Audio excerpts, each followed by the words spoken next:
Yo, Kobe, can you hear me?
Welcome everyone, here we are, the PlayStation Tournament's EU Fight Nights Invitational. I am one of your casters here, I'm K-Wist, and I'm joined by the legendary Mr. Joey Fury, Furious Joey. How you doing today, Joey? I'm doing well, man. It's good to see you. There's lots of exciting stuff happening in the Tekken world. You and I have both been traveling a lot lately. Got the Tekken 8 beta coming up soon. We got Evo coming up. And of course, this top 8 happening today. It's a lot of exciting stuff. Before we get started, we do want to just remind you guys, PlayStation does have an official esports channel over on YouTube now. You can check it out at youtube.com/@PlayStation Esports. A lot of cool videos and content, so be sure to give them a subscription. Yeah, make sure all things PlayStation tournaments like this, be on over there, so you guys don't want to miss any of that. But since you're here anyway, we have some amazing Tekken action for you guys here today. A top 8 bracket. Joey, some amazing names that we have for you guys, some amazing names. Take a look how this all went. They were open qualifiers. We're here now at the top 8. It's going to be a double elimination bracket. All of the games will be first to 2 until we hit that top 3, where every game will be a first to 3, best of 5. This is how we're used to doing it. We've done this a long time, Joey. For people at home, we know the drill. Know exactly. Yep, know exactly how this is going. But if you are new to this is how we run things over here as well. I do believe there's also a bracket. I was starting to take a look at the prize pool, actually, and what these guys are going to be fighting for. There's some money on the line here, Joey. A nice bit of chunk of change to go home with. So if you finish fourth, you go home with a nice $50. That is $100. Seconds, $150 in first place, goes home with $200. So a nice chunk of change to walk home with for playing some Tekken 7, Joey. Yes, and let's take a look at this bracket. Who's going to be vying for those top 4 positions, trying to get in the money. See at the top of the bracket, we got Blackheart59 versus Kaizoku Lars. Some players that we've seen relatively frequently in these brackets, but a bit of a new name, Endymion versus DBP. Maybe you got. Do you have the intel on Endy? I'm told that Endymion is actually Isaac Frias, someone we've seen quite a few times in these tournaments, rocking that Kunimitsu. So we'll be expecting a Kunimitsu versus Bob matchup in that game there. And then below is going to be K-Top versus Zeon. That's going to be Greece versus Italy there. K-Top, someone who has been very frequent in these brackets as well. And there's actually will be a challenge event in Greece in October later on in this year. So hopefully see him there. Maybe get his own top 8 offline there. And the final game will be a name we've not seen in a long time. Eddie. Eddie. Going up against Rise RX's Cloud T7. So all of these games, there's definitely a lot to play for. They're actually the only 2 UK players in the bracket. Unfortunately, we're playing against each other in the first game of the top 8. But I think if you've been familiar with our tournaments over here, I think that is someone that you're expecting to be the favorite right now, because Eddie's been gone for a long time, but is known as a bit of a demon in these online streets, Joe. I was gonna say I haven't heard from Eddie in a while, but I remember him having like a little bit of a reign over UK Tekken. He plays a lot of different characters, if I remember correctly. Should be interesting to see who he brings out today, since he's been away for a while. Yeah, I mean, back in I think it was season 3. It was definitely before season 4. Eddie was like the guy who he was known for having every single character at Tekken God Prime. I think That's crazy. the only other player I think that's done that is Ning. As far as, and I think probably some like low highs or pulling it off, but like he was literally the guy in the West that had pulled off. I think a lot of other players are doing it now, but like back in the day, before some say ranked a little bit too easy, he was doing it every single character, Tekken God Prime, and just playing hard, competing hard. And speaking of competing hard, if you guys ever want to join in one of these tournaments, go to compete.playstation.com.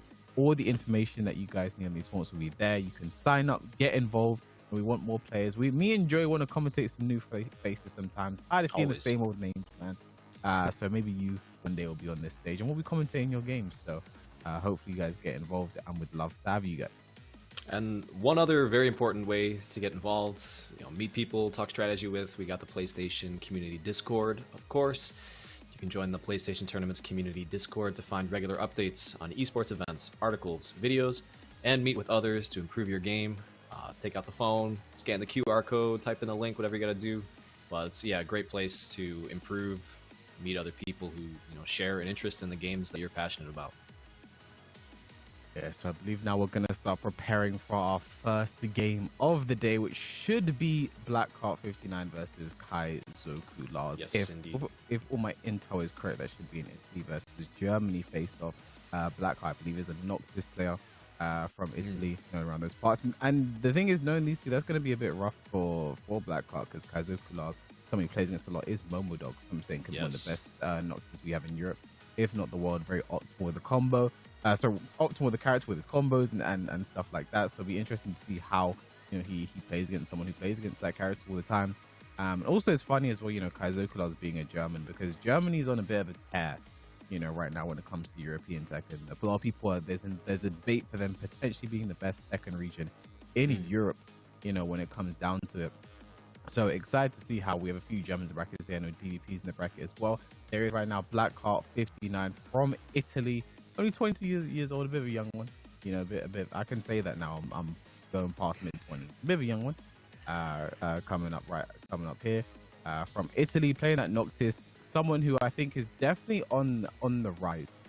Seen him in a few of these brackets as well, but also when it comes to other tournaments as well, like the ICC as well, competing in those and taking a few names every so often. So maybe this will be a chance for a big breakout here, Joey. Yeah, a lot of young talent in Europe, I noticed. I think Kaizoku is pretty young contender as well. Young as well. HK Jr. is pretty young. Tetsu's kind of young, but he's getting a bit old these days. You see, Kaizoku's I'm the same age as him. Never mind, he's not that young. Kind of in the middle. In the middle. He lied to me. What the hell? Kaizoku Lars from Germany, repping the Lars as well. Sometimes plays the Claudia, and whenever he does, I get really upset because he's betraying his namesake. His name's not Kaizoku Claudia, it's Kaizoku Lars. But one of I think probably the best Lars player we have, in Europe, I think is between him and LMG Mob. But he's someone who we've been seeing offline very consistently. Can have a bad performance here or there. Does really let it get to him sometimes, but definitely someone who has the skill level to go all the way in a tournament like this, Joey. It's going to be interesting, like you said, playing against Momodog, probably some of the absolute best Noctis practice you could possibly get. Someone that's going to teach you every in and out of the matchup and what you've got to be doing because he's so optimal. But it's always a little bit of a double-edged sword, like training with one person in a matchup over and over because you run into somebody else and they start doing different stuff and playing a little bit weird and it can throw you off. So we'll see how Blackheart is maybe able to take advantage of just having his own style with his character. Definitely interested to see how it's going to play out for that reason. I can definitely speak on that because this past weekend where we just had Brussels Challenge, I had to play HK Junior in top 8, and before I was playing Joker a lot in practice. He just happened to be playing Heihachi. I didn't ask him to. He was playing Heihachi. We played a lot of sets. We played just a long time, warming up for our match, whatever, and then get into the game. And HK's Heihachi is just 10 times more aggressive. You're not ready for certain things, so I can definitely speak on that from just a very, very recent note as well. So yeah, that is something to keep in mind because it's real. I think with a character like Noctis, it's not as much of an issue because I think Noctis is very, I don't know, I don't find him to be a character you can do too much different with besides different OP selection. I think that's me. That's the main thing. But in general, in neutral, Noctis is really not going to be surprising you with much. I don't think he's going to do some upward ones or up back ones or up ones if he's getting a bit too crazy. 2-2 in the neutral. Down. So let's see how Kaizoku Lars answers a different style of Noctis in the black cart. But the Infinite is your too. Infinite stage, you think there's favors for the first game, Joey? I mean, I think the book says a favors Noctis because he's just got like the best backdash and just that annoying long range game plan. But I mean, Lars' backdash is not bad either. Nope. It's gonna be a war. Always forget this is a law match. Oh yeah. Yeah, that's Chipping away. Generic low kicks out the gate from Kaizoku Lars. Kind of very simple. There it is again, the first up one of the game. Definitely will not be the last. Going forward 4. What is the Oki selection here? No, I think overcooked did it too much though. I had a guaranteed power crush around it. Yes, it hits the side roll if you roll right into it. Blackheart working on a little bit of a lead. Nice. Overextends slightly. What a whip punish. Yeah, that's one thing Kaizoku was very good at. His whip punch with the up blast. As Oki goes low. Oh, that could have been it. A full combo. Okay. And the spring kick to stuff the slam dunk, running 1+2. Nice job in the scramble from Kaizoku. I don't think I've ever seen that before. I didn't know while standing 3 was. I guess he held back because held down because it knows. Yes, it caught Blackheart off guard. I don't think many people would hold down to get out of that. I could have had a full launcher. He wasn't ready. Back 2. Mighty back 2. I think back 2 is such an annoying move to deal with in this game. It's like a top 5 move. Okay, pretty even, swinging up close. Kaizoku extending his lead, looking to put the pressure on. Nice stab, beautiful stab. Kaizoku up 2. Just ripping the launcher out the gate. Nice block from Kaizoku, not willing to believe in the launch there though. Blackheart just working up a little bit of a lead with his pokes. 2. Fishing for the up forward 1. It's been good to him so far. Okay, nice little punish. 14. Yeah, I like to see that Kaizoku challenge the 1-2 there though, because it's like only +1. Nice side step. Decent punish. Could have had more Kaizoku that could have been around actually. No break on the throw. Is that dead? Yeah, No. Not it. Not quite. One chance. He mid for the win. Solid stuff. Really good sidewalking from Kaizoku there on the open stage. Just keep moving right, shutting down a lot of Blackheart's offense. Yeah, well done. 3 rounds straight. Yeah, I like the ender as well. One thing about Kaizoku is he plays things very safe. Sometimes too safe.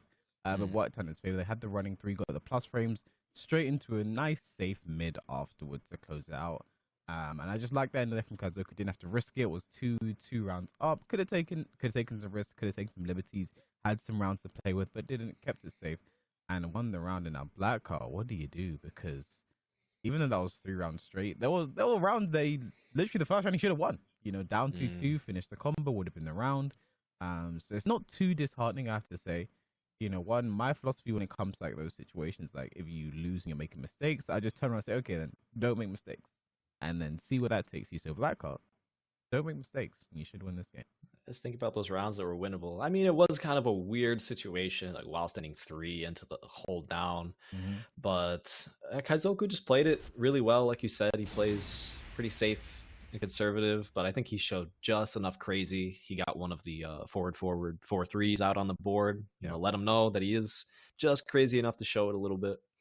I think Blackheart's really got to deal with these sidewalks. Got to get it under control. Get the forward 1+2s going. See if he can make this a different game from that first one. Yeah, I mean the German players are known for their movement. You know, moving around the game, and we've seen it a lot with Kaizoku Lars here today. I think Blackheart should do a better job of just keeping in check forward 1+2.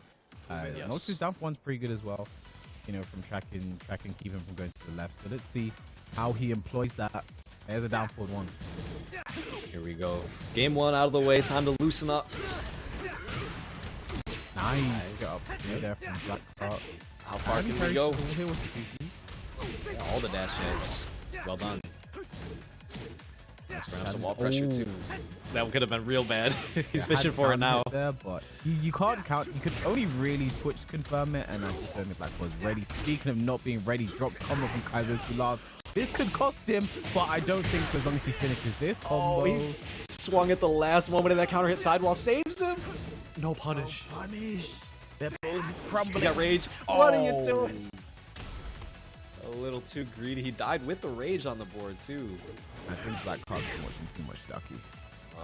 That is what I've surmised from that down forward too. That was super crazy. Gotta get that rage drive out there. Very nice. Full combo as well to the wall. Pressure nice. Full crush down forward one goes for the mid. Life lead for Black Card now. Another chance to maintain the wall pressure, secure a round. Another big counter hit.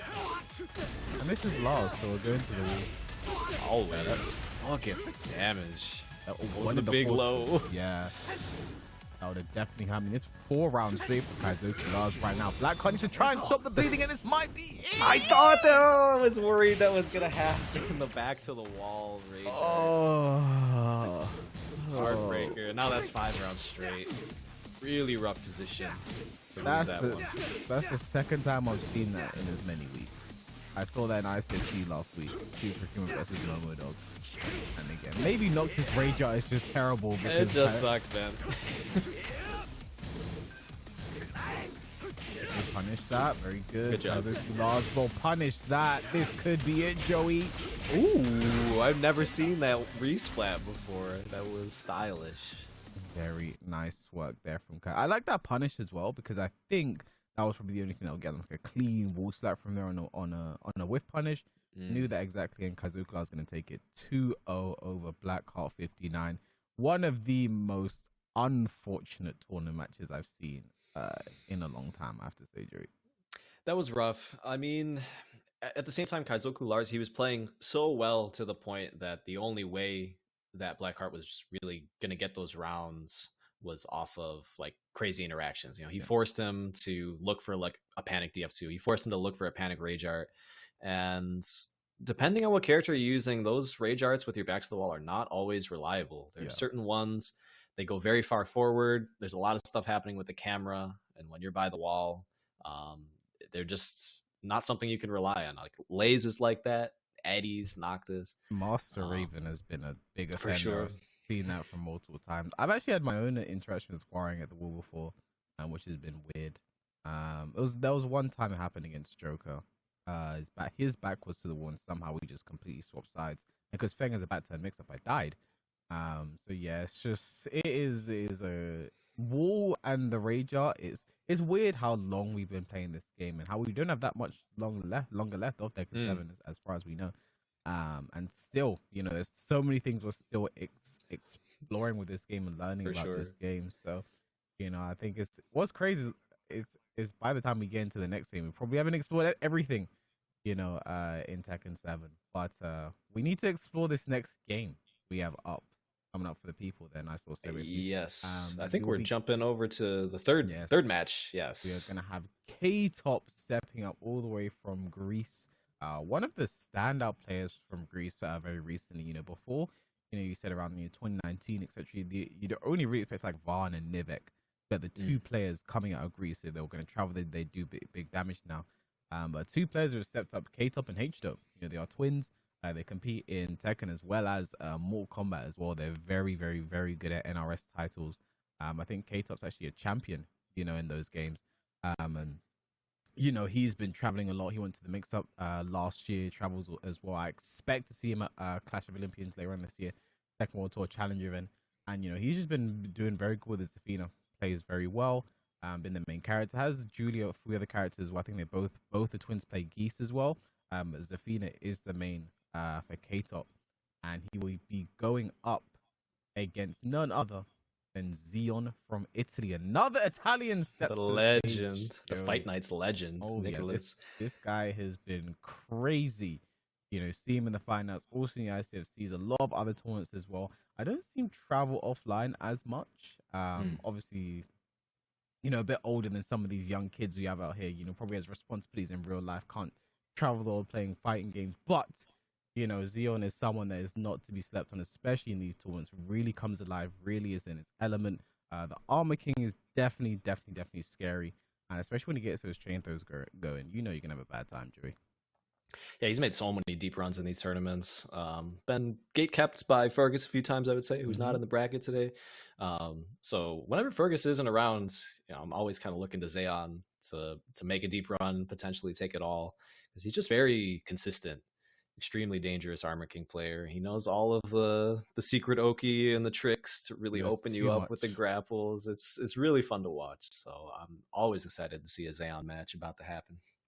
Yeah, I mean, again, another talent step to the stage. I think Italy's a very interesting conversation to have when you talk of European Tekken, because at one point they were the number one. Go back to Tekken Tag 2 and early Tekken 7, players like Mitra Storm, Harry Potter, Daniel Madu even now is someone Yep. who is probably making a run for top 5 in Europe himself, so putting Italy back on the map. Galanda as well, lots of other names you can Yes. pull out of when it comes to Italian Tekken. Over the years, I think UK and Germany has sort of really stepped up and really made there be an argument now, because before it was just yep, Italy's number one, and now there's an argument UK, Germany. Obviously, you can't forget France as well with Jordan Super Kuma, Right. Doug from Paris Gunny. So I like the state the European Tekken is in right now, and I think with the final year of Tekken 7, I think at some point we need to get that definitive answer to close off Tekken 7. But enough about that. We don't even have UK or Germany. We have Italy versus Greece stepping up right now. Xeon versus Kato. Let's go. But yeah, man, one last tour to decide it all these regional battles and rivalries. One tour to rule them all. That's the right. plan. All right, here we go. Armor King versus Zafina on the Dragon's Nest.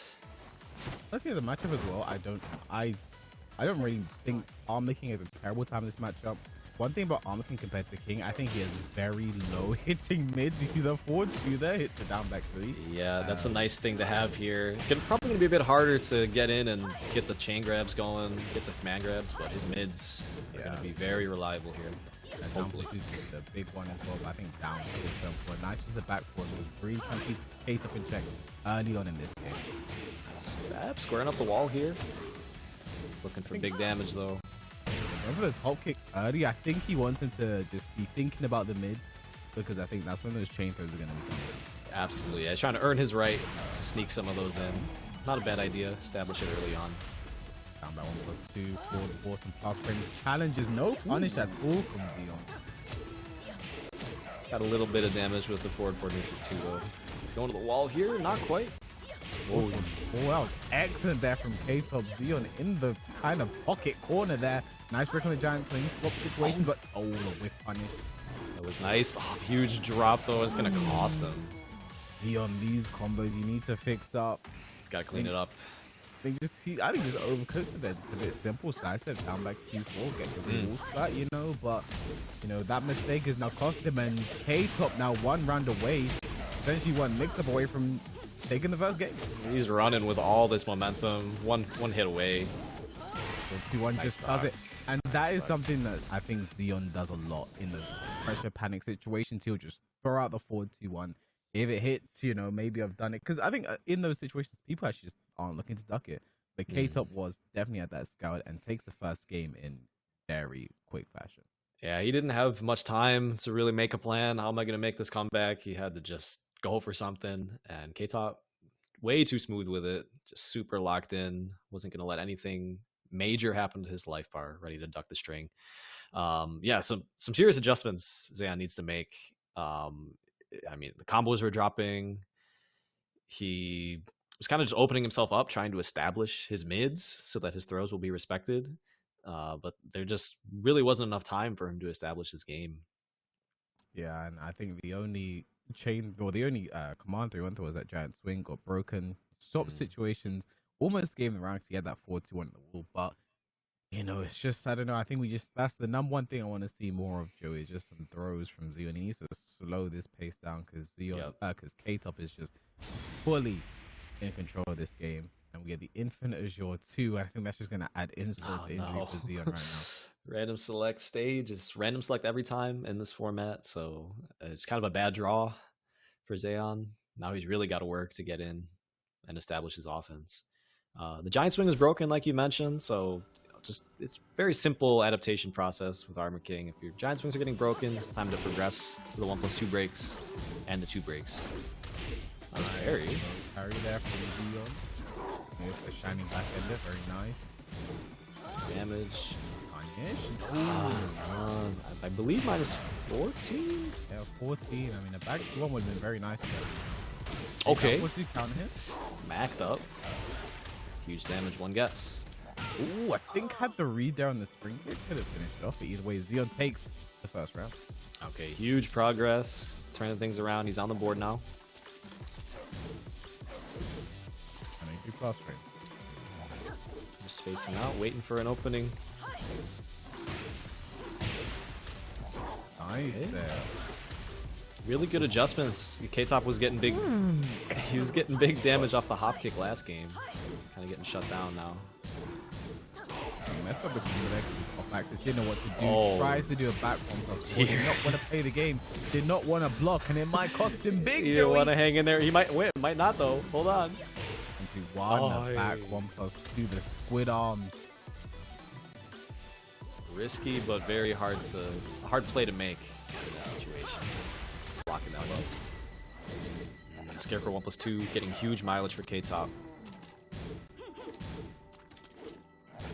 Zeon, maybe got to give the Scarecrow a little bit more respect. He's falling behind on life. I mean, Zafina with a life field infinite is zero. I mean, it's hard to bring it back. He needs K-Top to make some mistakes, and he is getting rewarded for it, but it's not enough just yet. All the lows. Tries the down jab, does not work out, and K-Top moves on to set point, and we're gonna have second fast 2 of the day, Joey. It's moving quick, and he's playing loose, trying to establish all the stances. Nice, okay. Hop kick slows him down. So Zeon's chance to get some momentum. Low reads it. Not too risky against Zafina though. Yeah.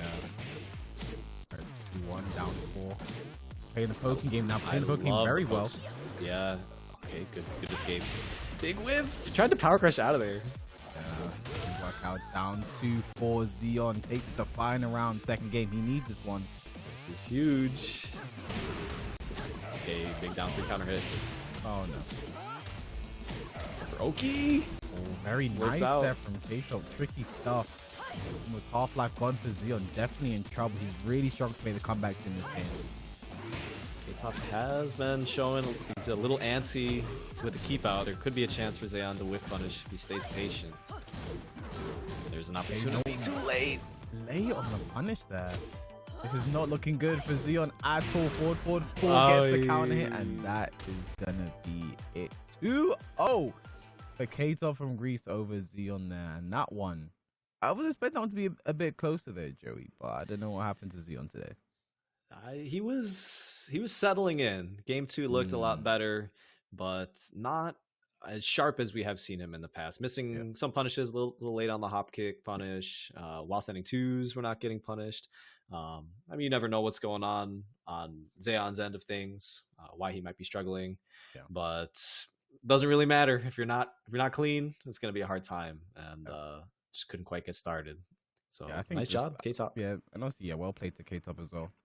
I think was able to just read a lot of good things from Zeon. Knew when to challenge and knew when to take a turn. I think maybe just the matchup and familiarity there from Zeon. Maybe some things he just didn't know. I think Zafina is a character. There's a lot of stuff that people still to this day do not know about this character. He shows something that you're like, whoa, that's minus whatever. So I think that kind of maybe caught Zeon off guard. Definitely a character to put in a lot of time if you want to know how to deal with them. And just an unfortunate there from Zeon, but he's not done. We'll go down to the lower bracket. Hopefully, we get to see more of him later on today. Also down there is Black Card we saw from earlier. So the 2 Italians are today, both in the lower bracket. But hopefully we'll see him both of them later on, Joey. Yes, so as Zeon's still in it, he'll have to win 2 in the lower bracket till we can potentially see him on stream again. But good stuff to K-Top, and we're going to jump into second match of our bracket on winner's side. And there's go ahead. Endymion or N. I don't know how you say that. I'm just gonna say this is someone known as Isaac Frias. Isaac seen a few times on these PlayStation tournaments, Fight Nights Invitationals, etc. Race Evos. We've seen him quite a few times. Rocking that Kinemitsu from Spain. Definitely someone to look out for in this. It's definitely the character team to look out for in this. The character that's been pretty popular as of late, Joe. I think a lot of people are talking about Kinemitsu right now because some people said she was bad, but then those people are using that character to win tournaments. So I don't know. I don't Funny know how that works. Yeah, I don't know what the truth is anymore, Jerry. But Isaac Frias definitely to watch out for. But his opponent is definitely no slouch when it comes to these tournaments or any kind of tournaments. Mr. DBP from Germany, one of the best German players, probably the best Bob we have in Europe. No offense, Rukang, but definitely someone with the way he uses his character is definitely a terror to go against in tournament. The optimization is there. You know, the threat of the mix-ups is there. The way he just is able to pressure every single person he plays against and just make them look like it's their first time playing the game is definitely a treat for the eyes, but not if you're playing against him. Yeah, DBP definitely a force to be reckoned with. I believe I know for sure he's won at least one of these fight nights. Yes. Very dangerous in this bracket. He actually won the road to Evo last year. So got the free trip out to Evo for last year as well. Did not win this year, unfortunately. That went to Kira. But you know, definitely someone who has the skill all the way in this tournament. Yeah, definitely. I mean, even just reflecting on the bracket, you know, he very well may be the favorite today, just based on his past performances and how well he's done. And super fun bot player to watch. I love like just seeing his unique combos, things that like you don't see any other bot player doing. The way he carries to the wall with certain enders, it's very unique. Yeah, I definitely picked up a lot of him when I was learning Bob for the first time, because you know I think he is one of the Bob players to watch. You know, if you're trying to learn how to you know just do things with this character, so definitely excited to see what he brings to the table today. But Isaac Free is definitely no slouch with that Kunimitsu as well. Bit of a tricky character, someone that I think very easy to pick up. I think quite difficult to play against if you don't know what you're doing. I think that set stance causes a lot of issues. And maybe we'll see how DVP plays around it today. I don't think I've ever seen him play against the Kunimitsu, so this is not be the first time, Jerry. The Kunimitsu matchup can really mess people up. Like really good players, if they're not super well versed in how to fight her, I mean the ranges are different. The way that she can approach from so far away, her stances can be tricky to deal with. I've seen like really good players just crumble to not knowing exactly how to handle her. And if the Kunimitsu player is very strong, that Katon stance becomes really scary as well, where she can do like the teleporting dive kick into the confirmed launcher. There's a lot going on with that character, so we'll see if DBP knows his stuff. I don't think I've seen him fight Kunimitsu before. Yeah, and I guess speaking of, you know, that's the 2-2-2-2-2-2-2 as well. Such an annoying string to deal with. And again, you can do the first two hits into the Katon stance, and that really creates another issue, you know, for the opponent as well. So I think playing around those stances, knowing how to deal with them is very important. But also, I think playing your own game is there as well. One thing I like to tell people all the time when for advice is actually just play your game until your opponent forces you to stop. You know, if they're stopping you playing the game, if they're shutting down everything, if they're doing this, then you know you need to switch something up. But I think until they force you to do that, don't get in your head too much. Play your game, have fun, see how it goes. So we're getting into our third game of the day. Let's go. Isaac Frias versus DBP on the Twilight Conflict 2. It's actually a nice stage for DP. Likes the stage quite a bit. Scary stage to be fighting Bob on. I mean, the health sweep at the wall becomes a combo starter, and you got the crouch dash 1+2 to worry about. If you get squared up in that position, it's very scary, especially a Bob player like DBP is going to make really good use of Bob's wall pressure. Even like the sidestep 1+2 becomes a combo starter. You can just get swatted through the balcony. Yeah, I mean, getting into this now, I'm definitely just excited to see some DVP. It's been a while since I've seen DVP play, actually. Let's go. So it's a nice little refresher for me. See what he's doing. See what he's up to. Now. There we go. DBP, his first match, PlayStation Fight Nights today. Instant CD3 there. Start the 2-2. We're going to see a lot of that today, Joe. Yeah, 2-2 all day. It's a Punisher, it's poke, it's keep out, it's everything. Set 2 gets the counter. That's one thing I really like. When Kunimitsu came to the game, is that little animation you got for set 2. Can't peel off the wall though, unfortunately. Threatening that last hit, yeah, gotta respect it. The last hit is -14 forces crouch, so it can be launched by Bob. So definitely a bit of a mix up there for Isaac, and whether or not he wants to finish it. Nice twin pistons. Is this gonna go to the wall? Not quite. Anyone's round. Burns the rage. Burns it back. Sit right back. DVP. Last round. DVP on the board. Testing with the throws. DVP not looking for that second. I like seeing Endymion going for that up forward 4. It's not a move I see that much from Kuni players, but I think it's really good. 2-2, nice. Good punch to the upper 1+2. CD3-2. He tries to duck the 2-2. Second is okay. He's just throwing them out. Never mind. It's not whip punch. He's just doing it. Oh, what a block! But accidental block. I think he didn't look ready for that at all. Yeah, and DVP with the up forward 3 doesn't get this combo though. It's round again. DVP still respecting that string. Probably a smart thing. Has to get up. I mean, that's annoying. If you get up there and she does set, Kunimitsu gets the back turn mix up. If not, she gets guaranteed hits on the ground. So complete mix up there, but the 1-2-1 +2 gets the counter hit down 2, gets the wall. This is a good combo unless he knows to get out. No, he doesn't know. There you go, that cool wall carry from DVP. CD1 +2, not gonna kill CD3. What? Crash test 3. Everything just fixed. Everything. Oh no, whip punch from DVP though. This could be bad. The rare DF3 one string. You don't really ever see that, especially as a round ender, but DVP had a read, but nice for while standing 3.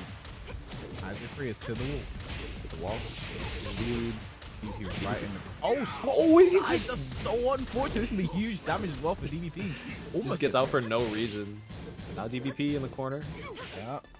Actually, nice there. Stepping his way out. Good job stepping out. That should be dead. Counter hit. This should be the round. We're going on final round, first game, Joe. It's a war. He's trying to establish the ball roll. They're swinging aggressive up close. I like that. It's DF3 into DF2. Yeah, I mean, why not? DVP's got some unique strats. Jab gets the float. Yeah, gotta get off this wall. Yeah, going back 1.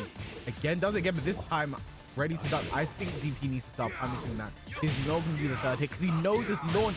Classic DVP, CD3 into down forward 2. Gonna spend the wall as well.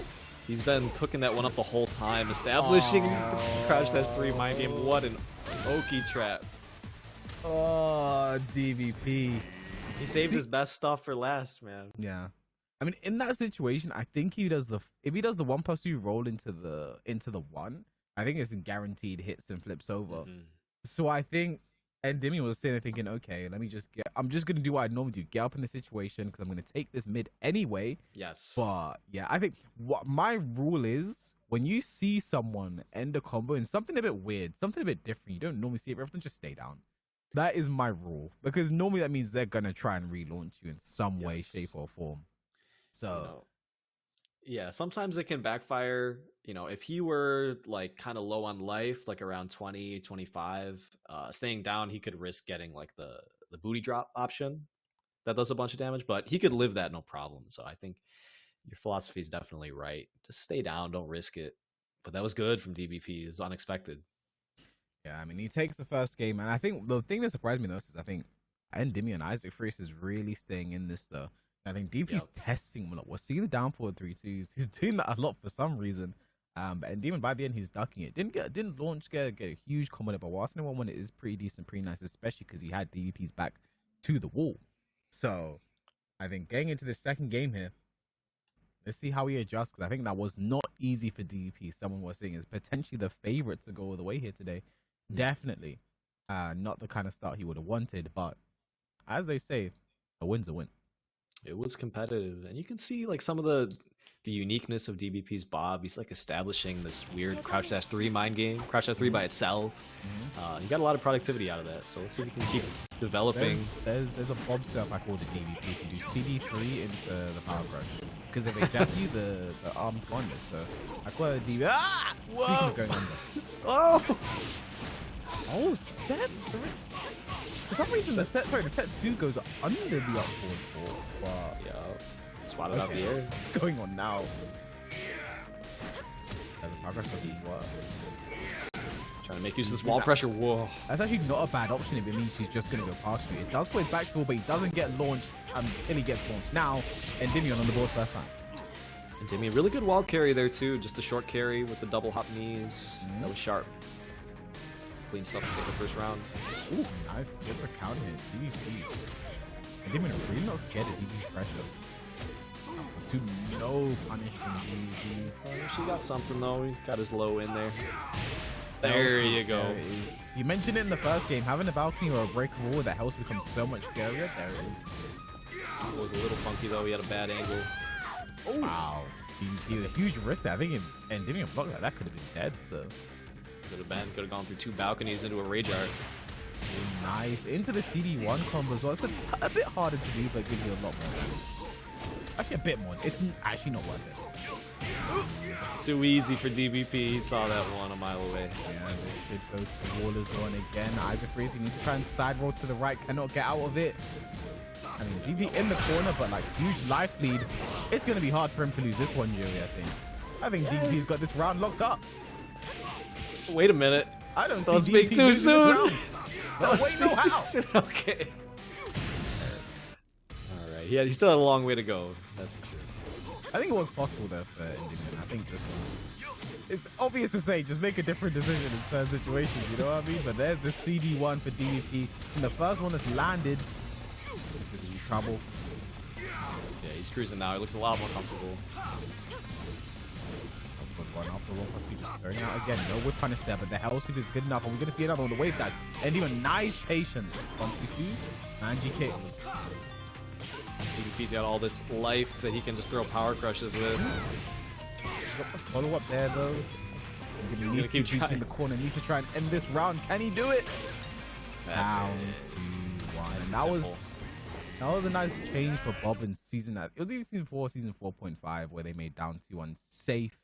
On block, only -9 as well, so there's no risk in throwing that out to try and end the round. DVP does it, and he will move forward in our bracket, and Demon goes down into the lower bracket. Unfortunately, I want to see some more of Isaac Freeze. Hopefully can make that run. Yeah, every single of our beginning games here has been 2-0. Yes. Joey. So yeah, let's look at the whole story thus far. Like you said, we've had nothing but 2-0s. But we've got Kaizoku Lars versus DBP is queued up at the top of the upper bracket now. K-Top advanced, so we're just waiting on the UK battle. The return of Eddie versus Cloud T7. Okay, it should be a really good one to square out the rest of winner's semis. Yeah, I mean, this is probably another one I would predict to go 2-0, so I'd like Cloud to really subvert my expectations there. Well, it's hard to say because Eddie is someone who apparently there's nothing to be known about him. This mystery of a guy. This mysterious individual. The only thing that's known about him is from the UK. Has Akuma as the character that he selected as well, which is interesting because Eddie, he's never really had like a main. You know, he's had Bob and Leia were the two you'd say were his main characters. But also had Dragunov, very strong in season 1. Played Feng briefly when he came back not too long ago.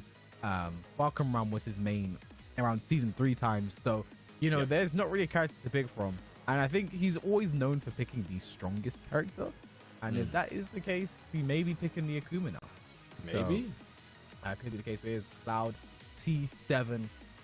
Going with the King usually has the strong Eliza and Master Raven as well, but the King is the main character. There's also not only just an all UK battle, this is an all Birmingham battle. Both of these players from Birmingham, from the same city. Could be literally minutes away from each other as they are playing the game, as far as I know. I don't know their exact location. Sorry, I can't give you guys the information. But Cloud T7 versus Eddie. Interesting. Eddie also a former Rise member as well, so this is Rise versus X-Rise. Birmingham versus Birmingham, UK versus UK. There's a lot of storylines going on here, Joe. Should be a good one. Yeah, Cloud, I have seen a bit of him in the Fight Nights recently. Not only a King player, but also reps the Raven as a potential counter pick. And really just comes out the gate, like swinging with all of the strats, all of the traps. Maybe doesn't have a ton of staying power in like a very long set, but like crazy dangerous from what I've seen in these short sets. And very clean with both characters. Like the Raven doesn't look like a second string character. He's totally ready and locked in with either pick. So he could go either way right here. I think it's weird as well because King and Raven are characters that I'd say from in themselves they're both specialist characters. They're characters that I believe you're playing this character, you need to really main them to get the most out of them. But I think you can switch between the two pretty effortlessly, and like you said, make them both look like mage, which is pretty good. So it'll be interesting to see how this one plays out. I think the most interesting thing for me is what character does Eddie go for? Yeah. Not seen him in a long time. The last time I think I played against him or saw him play was the Feng. Then but had Akuma on chose that for the character. He's known as a bit of a troll that could have just been a troll for the people at home. And look, I'm playing Akuma now. Oh, everyone boo me, throw tomatoes, etc. But I have no idea what character he's gonna go for. And Cloud, it is the King or the Master most likely. Against a character of Eddie's caliber, you're most likely looking for. Your main character is going to be the Feng. However, Cloud gets a good stage. I knew it was gonna be the Fang. As soon as you were like, yeah, he picks the best characters, picks the good characters. It's like it's gotta be the Fang. Top tier and not too difficult to use. But yeah, Cloud's gonna have some stuff ready for Forgotten Realm, definitely, as the King specialist. Yeah, 100%. I mean, this stage is I've been trying to make petitions to get this stage banned. I've seen too much nonsense on this stage from time to time. Most recently, Gosane versus Khan. That game was a UCF2 combo. I lost one of my 9 lives that day. Greg Marduk. Yeah, well, one floor break down and got virtually nothing from it. This is a scrappy start from both of them, I have to say. But Eddie wins the first big interaction. I say breaks the floor immediately. I think it's very smart when you're playing as the King and Armor King and Marduk to break the floors before they do. I don't know what happened with his combo ender right there, but 2 floor breaks down and a nice wall carry from Eddie. Got the wall squared up. He's got rage. Think I'd count him on the down forward too, but either way, Cloud takes the first round. Caught Eddie stepping. Eddie was trying to square up the rage drive. Good read from Cloud. Talking about Cloud as well, I think his movement with his character is very good. That King wave dash is not easy to do. Pulls it off pretty effortlessly, but gets a counter with a side step 4. 4, 3, 4 for the follow-up. He was trying to get a deep wall carry, but that is not the correct route right there. Triple arm break. Yeah, I think that's a very good option because most people are going to be looking for the RDC, so they're not really going to be breaking now. Oh yeah, nobody breaks the triple arm. Okay, hop kick for Eddie. This isn't going to be dead. His best case scenario here is break the floor and just take it to a mixed up situation. Fang up the wall is scary, but get out of it down for 3. But no, what are you doing? Okay. I don't know what to say about that one. I'm gonna assume that was down forward 4-3 and he got forward 4-3. I'm gonna assume that's what happened there. Or he wanted to style this round window and miscalculated the combo. A huge whiff. Cloud did not take it, and it came back to bite him. Crazy scramble fire. 1-1 on rounds. Eddie's loose now. Back 2-3 in the neutral as well. The 1+4 as well to end the round. Eddie, I think is slowly getting better as the game goes on. Yeah, he really turned up with that momentum. He knew that he could have lost that 1 round, and now he's like, okay, playing with a free round.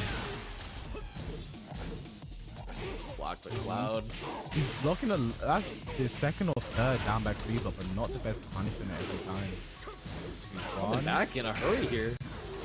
Oh no, up forward 2. It's unfortunate again. There's the launch finally for Cloud. When he needs it, he's got it. That comeback was crazy. Eddie got a little too nuts, just challenging, and his life lead just disintegrated. And not the down back 3 he was looking for. A counter hit up 4. A shoulder, put Cloud in the corner. This could be dead with the right combo. It's gonna definitely be dead, I think. Good combo from Eddie, converting a little bit of a weird angle there. That was good stuff. Yeah, what a crazy first game. And then they switched the character. Okay, now we know who you're picking. There it is. It is the Feng way to start off. And I think, yeah, I think a good start for, well, no, I have to be so honest. That was very scrappy to start off Extremely. with. I think the first round as well, there's drops, misses from both sides, interesting combos. I think definitely probably their first game of the day. Well, it literally is their first game of the day. So I think you're going to be a bit not as loose as you want to be. But like you mentioned, I think as time went on, we definitely saw Eddie definitely getting more loose. His combos were on point. And I think Cloud as well, his punishment was slowly getting better on the down back 3s, launching them. So yeah, no, good start. Definitely a good start for Eddie. But Cloud definitely not out of this. if anything that first game showed, he is definitely capable of winning this. Yeah, it seemed to me like Eddie just came into that first game like, I'm gonna be scrappy, disrespectful. I'm gonna challenge plus frames. I'm gonna just go crazy with the down back threes. I'm gonna do whatever I want, and see if this guy can just really hang defensively with me putting all this stuff out there. And Cloud was like creating the opportunities to really deal with all of that, but he was just a little bit too sloppy executing some of his punishes, capitalizing on some of that. So Eddie, I think his game plan just narrowly worked out, but Cloud's going to abandon the king already, even after a very close one. It goes for the Raven. And I don't despise the pick. I think, losing with king on your preferred stage, might hurt the mental a bit too much. You're going to abandon the character. I think he just really wasn't doing a lot with the character more than anything. But Raven, I think an advantage she has in this matchup is having I-14 while standing punish. Means if she gets the down back three, can always launch it. Compared to some characters that sometimes can launch it because of range. So I think that's one thing to keep in mind. But I think even when he was blocking a lot of down back threes, he wasn't launching them. So let's see. Wow. Back Campo through the DF1. Misjudged on the carry, but no big deal. Try to keep Eddie in check. Nice while sending one to chase down, but another drop combo from Cloud. And punishment not the best right now, but gets saved. Oh no. He was down there. That was very unnecessary. I think my shoulder should have hit. Because the original the ratio shoulder still has the hitbox of the old shoulder, so maybe that should have hit. I don't know. The game doesn't lie. Sidestep 4. Yeah, the game doesn't lie. Alright, Eddie cruising him on his Half-Life lead. Eddie pushing the wall pressure right now. Punish, tries to hop kick, doesn't get it. Nice block though. Down back three gets away, but not for too long as Eddie moves one round away from taking his first game and completing our 2-0 series of the first round. Yeah, he's just got an avalanche of momentum right now. He's doing whatever he feels. What a hop kick. He should go forward as well. Down forward one, shoulder. Down forward one again. Oh, that's bad, Kobe. That's bad. Yeah. Oh my god. I wanted to believe it wasn't. But I think forward 2-1. I think that's such an underused thing. Move is forward 2-1 because it's so easy to counter confirm, especially with back to the wall. You get a full wall splat. I think it's very underused by Eddie. He remembered it's still there. Takes the first game to him. Maybe the Raven switch wasn't the best idea, but in a first or two, you have to make these kind of quick judgment calls. It didn't work out for Cloud. Then another day it might have. Yeah, Eddie just playing so fast, contesting everything, making big reads. Like he was down there for like 2 full seconds on the sweep at the end of round 1. He just played extremely confident, kind of overwhelmed Cloud with the pace, with the demands to play clean. Just not quite keeping up. So, yep, all 2-0s like you said, and we can take one more look at the bracket, see how that just played out the first round through. Yeah, so we actually have a result already from the lower side as well. You see Blackheart defeated Enemy on 2-0, so no more Isaac Frias for the day, unfortunately. And you see Cloud T7 will be taking on Zeon. That could be an all-king face-off there, King versus the Armor King. Then on the upper side, we have Kaizoku La versus DVP. I've seen this particular matchup, or just DVP versus any German. I've seen that happen too many times. It's like if there are 2 Germans in the bracket and one is DVP, they are fated to play in the bracket, and we're going to see that right there. First time we have K-Top versus Eddie, which will be a first time of me seeing those 2 players go out, and I think that could be rough for K-Top, especially if Eddie sticks with that thing. Yes, Greece v UK. So we will be jumping up to the Germany v Germany matchup first. So I think we don't really see secondaries from these guys. This is the one, like that last match, who knows what characters were showing up, but this should be pretty stable. Lars v Bob. It's going to be Lars versus Bob. It's going to go down to the... This is the script of Kaizoku Lars versus DP. It's going to be Lars versus Bob. It's going to go down to the wire, and somehow Kaizoku Lars is going to get robbed. That is the script. This is how it should always. Script. That's how it should always go between these 2. I think Kaizoku Lars, the way he's playing today, he's looking very good. I like the way he's playing today. He's looking very loose. He's looking, very free. His whiff punishment. Something is always pretty good about him is looking extra special today. I'm excited to see how he takes it. Kaizoku just came back from Brussels as well, like myself. Didn't have the showing he wanted in the tournament. I think those are, and I think that's not the time you really want to play someone like Kaizoku Lars, because when they have like a bad string in one tournament, they are eager to prove themselves again in the next one they're in, and this is the next one. So DVP is definitely in for a strong game right there. I think they're going to be harder for them this first. I think both these two, this is the way brackets go. The more you play, the harder the game is. This might be both of their hardest game in the tournament, regardless of who they play moving forward. Because you have the familiarity between the two, and just I think the character matchup as well is very. This is Tekken 6 at its finest. True. T6 debuts. Yeah, it's interesting. Like you mentioned that, Kaizoku just having like a strong attitude, like good mental fortitude, like taking a loss at Brussels, not playing that well, but he's the type of guy that just like ups the intensity, ups the willpower, wants to do even better.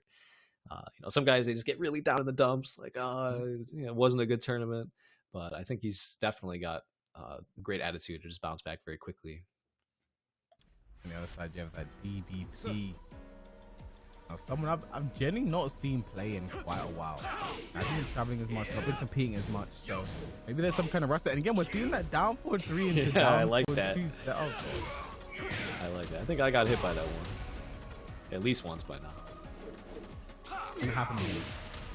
Stay down low. Okay, fight off this wall. He's doing a pretty good job so far. Oh, you can right now. I'm looking for some kind of counter hit there. Not the best punish on the Bob. That's the punish he should have done. That's what he's like reminding himself. I know I should have done this one. Okay. Mid? Low. Okay, nice.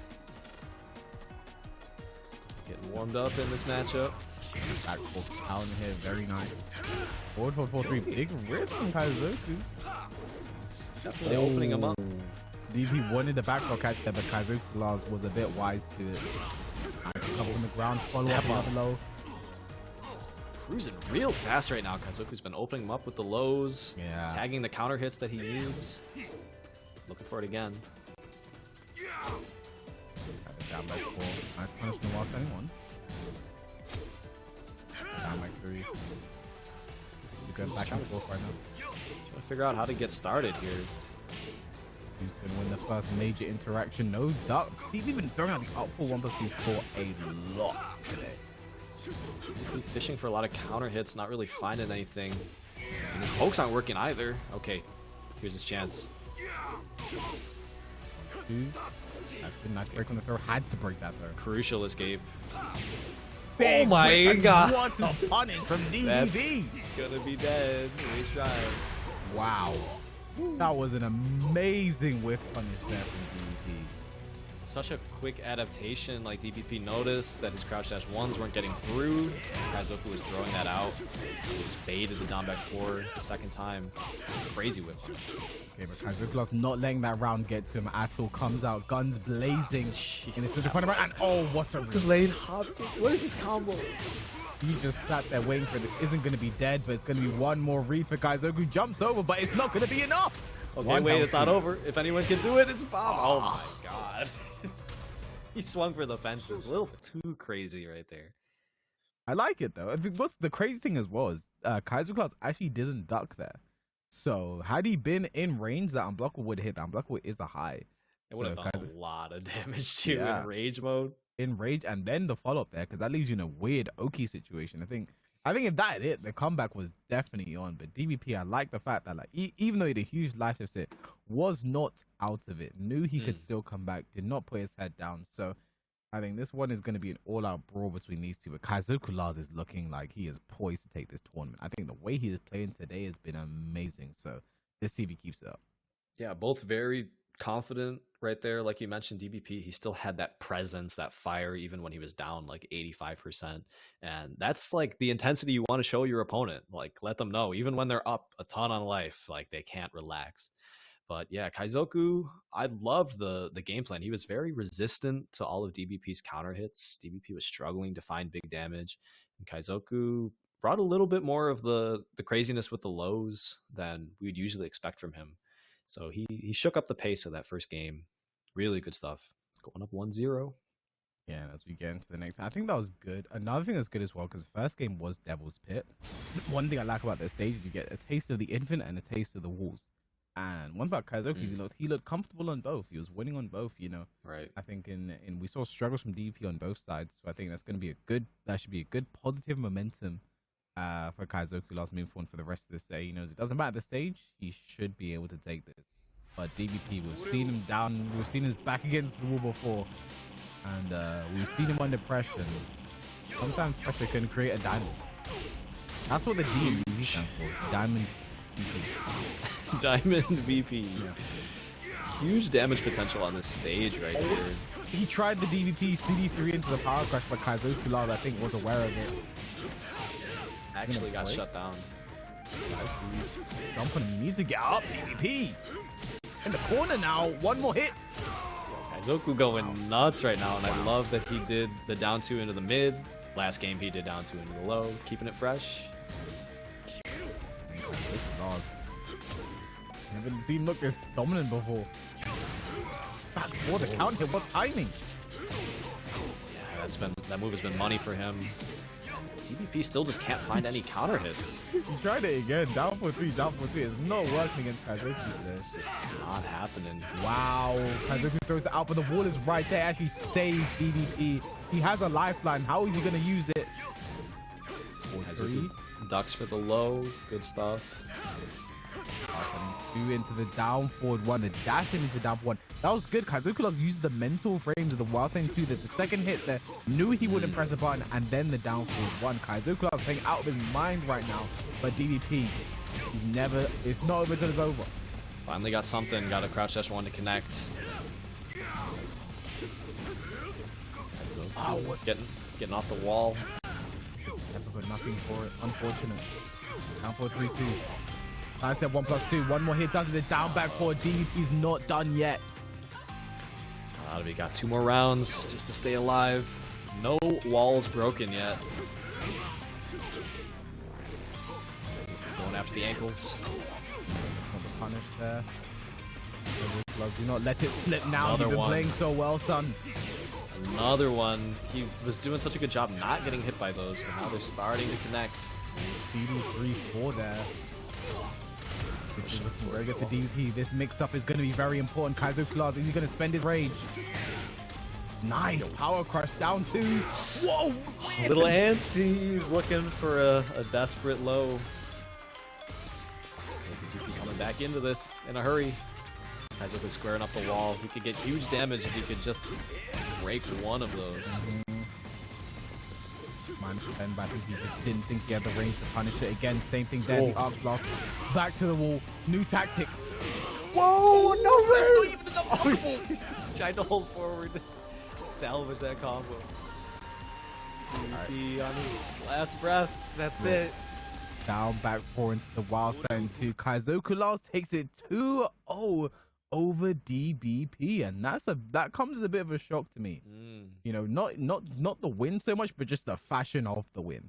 Kaizoku Lars looked in control for most of that. Yes, towards the end it looked like he was slipping just a little bit. DP was getting back into it, but by the end of it, Kaizoku Lars firmly in control. I think the I'm trying to think of the PG word here. The confidence to go for the key charge into the key charge attack there. Not even on a block, we can block that.